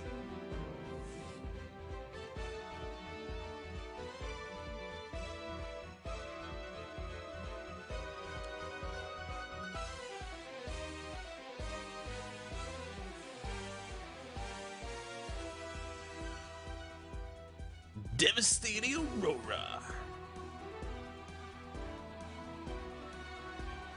Oh, but he's immune. He's immune. He's immune. It's immune to its own damage and environment damage. That was not a devastating Aurora, now was it? Alright, put it back on benchmark stack. Whatever. Alright, Sentinels play a one-shot, and we realized that the best way to deal damage was just to coordinate the assaults.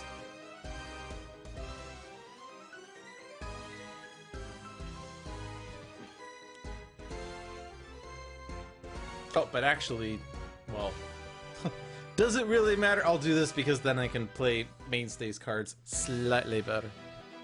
Okay, so this happens again.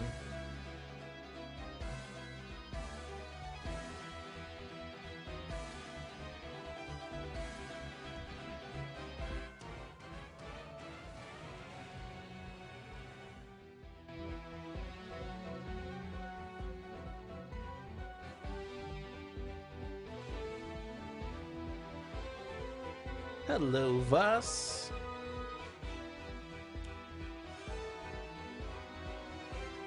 Actually, I had a software. I could play the software and deal damage to Voss that way.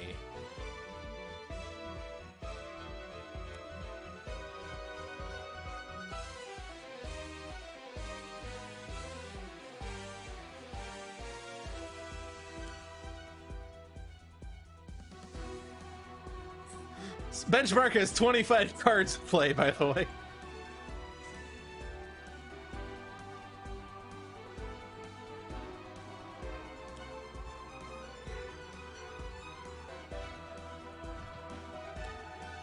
Alright. Here, I have to hit someone else because this gets destroyed. Hippocratic Oath. Regain 5 hit points. Cursor.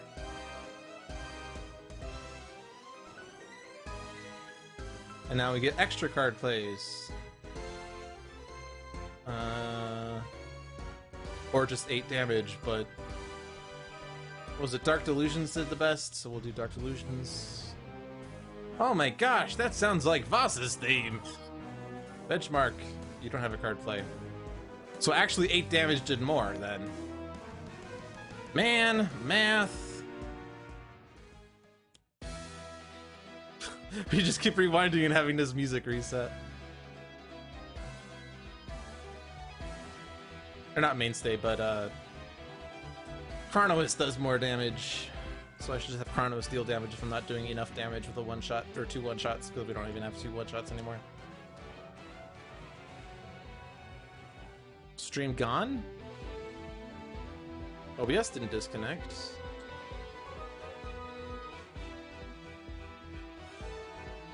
No, I'm still up. I'm still up.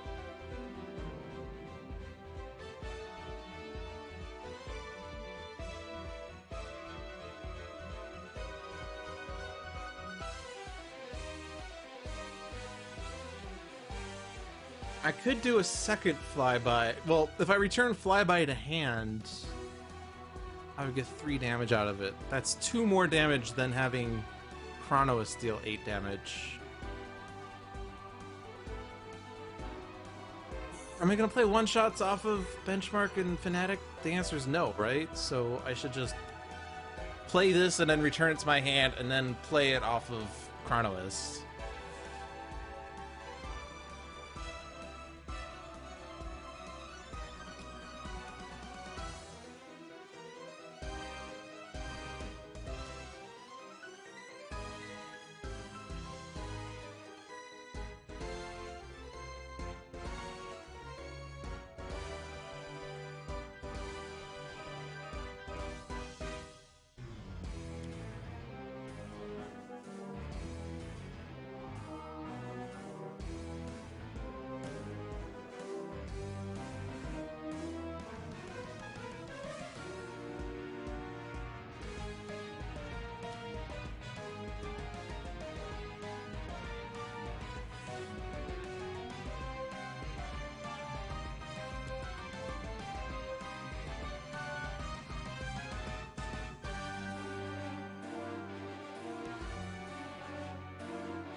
Alright, he's already lost half of his hit points.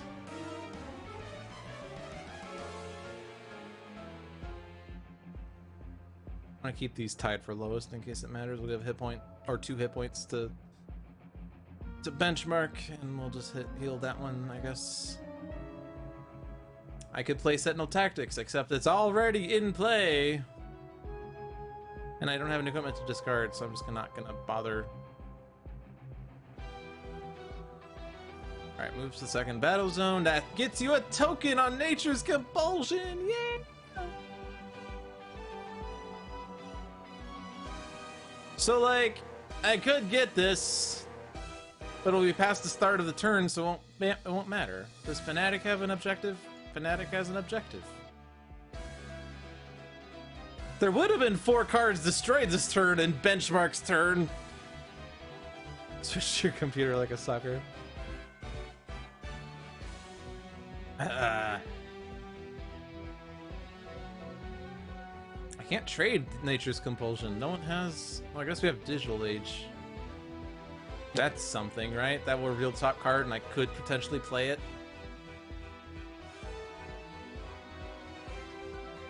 Why was it Sentinels or Fnatic? Oh, because Fnatic had an objective. Okay, that's why. Okay. Alright, as much damage as we can do. Unfortunately, there's not much damage we can do. Because we don't have... We don't have turret mode. This is past the start of the turn, so we can't use an additional power.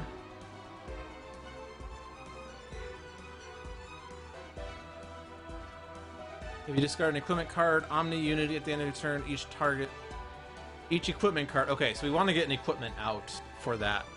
Because you're going to get this, right? You're going to discard equipment, get Omni Unity, and then stuff will happen. So we want equipments out.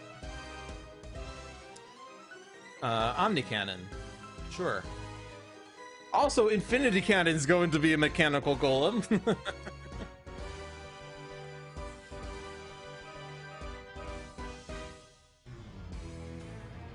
Okay, discard an equipment for Gatling, or discard something for Gatling gun. Recharge mode. Well, that's not going to break anything, so we'll go ahead and put it into play. Yay, Omni Unity!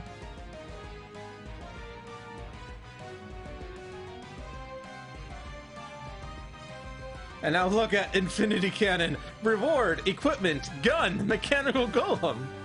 All right.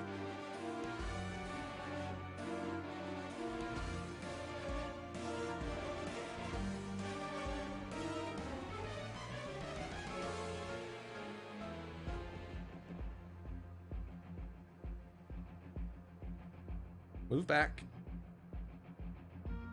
And because... Actually, just keep swapping... Or no, we can't anymore. That's right. Damn it.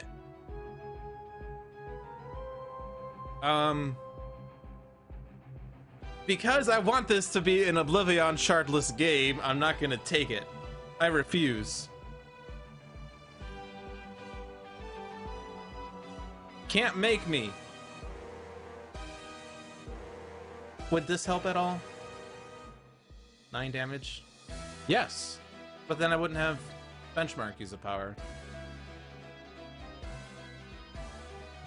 Do I have an additional power card? No.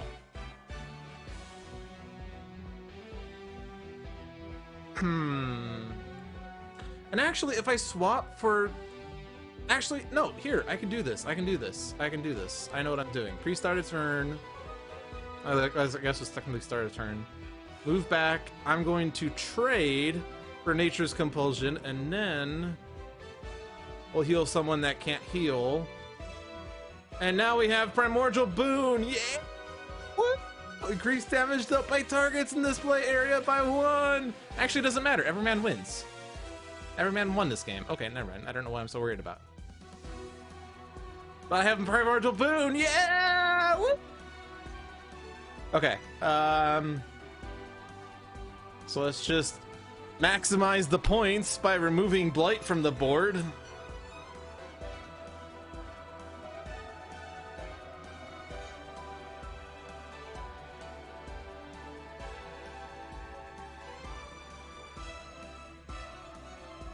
I'm gonna get this ready.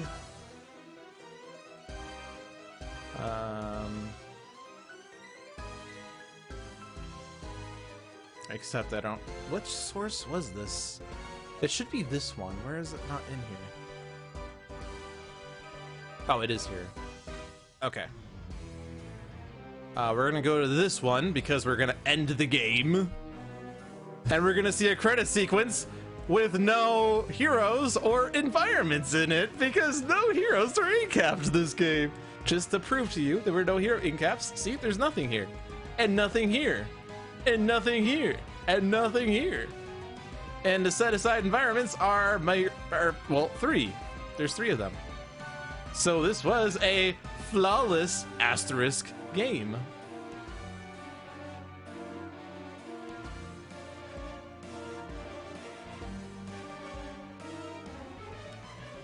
End of days!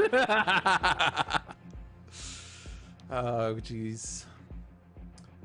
Chekhov's hairdryer would do more. Sorry, Mecha Knight, but this does exactly the right amount of damage for what I need it to do.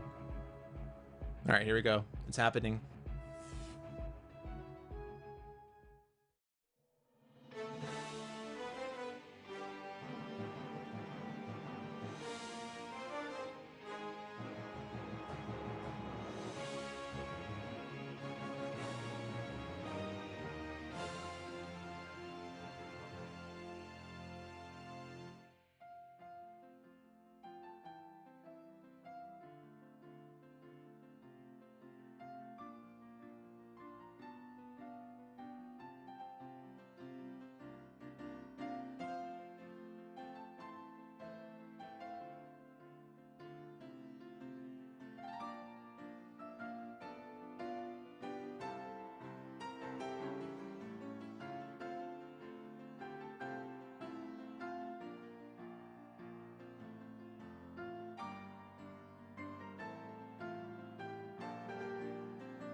Despite overwhelming odds, you have defeated Oblivion and flawlessly saved the universe.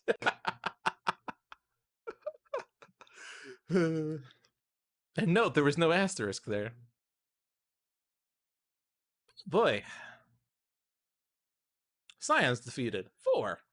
Environments destroyed. 0. Heroes incapacitated. 0. Now, I think technically the flawless Oblivion game is you destroy all the Scions, right? I got an emote thanks to Migrant P subscription. Here, let me put this back on. Hello, I'm Lou Dolphin, and welcome to Dolphin. Thanks for the pride love, Migrant P. So yeah, we only destroyed 4 of the Scions. But, I mean, if you destroy Voss, you don't get Voss of Oblivion or whatever. Oblivivos or whatever you call it. So, destroying all the Scions means you have a shorter game, technically. So, it's not really flawless. But, yeah. It's kind of weird how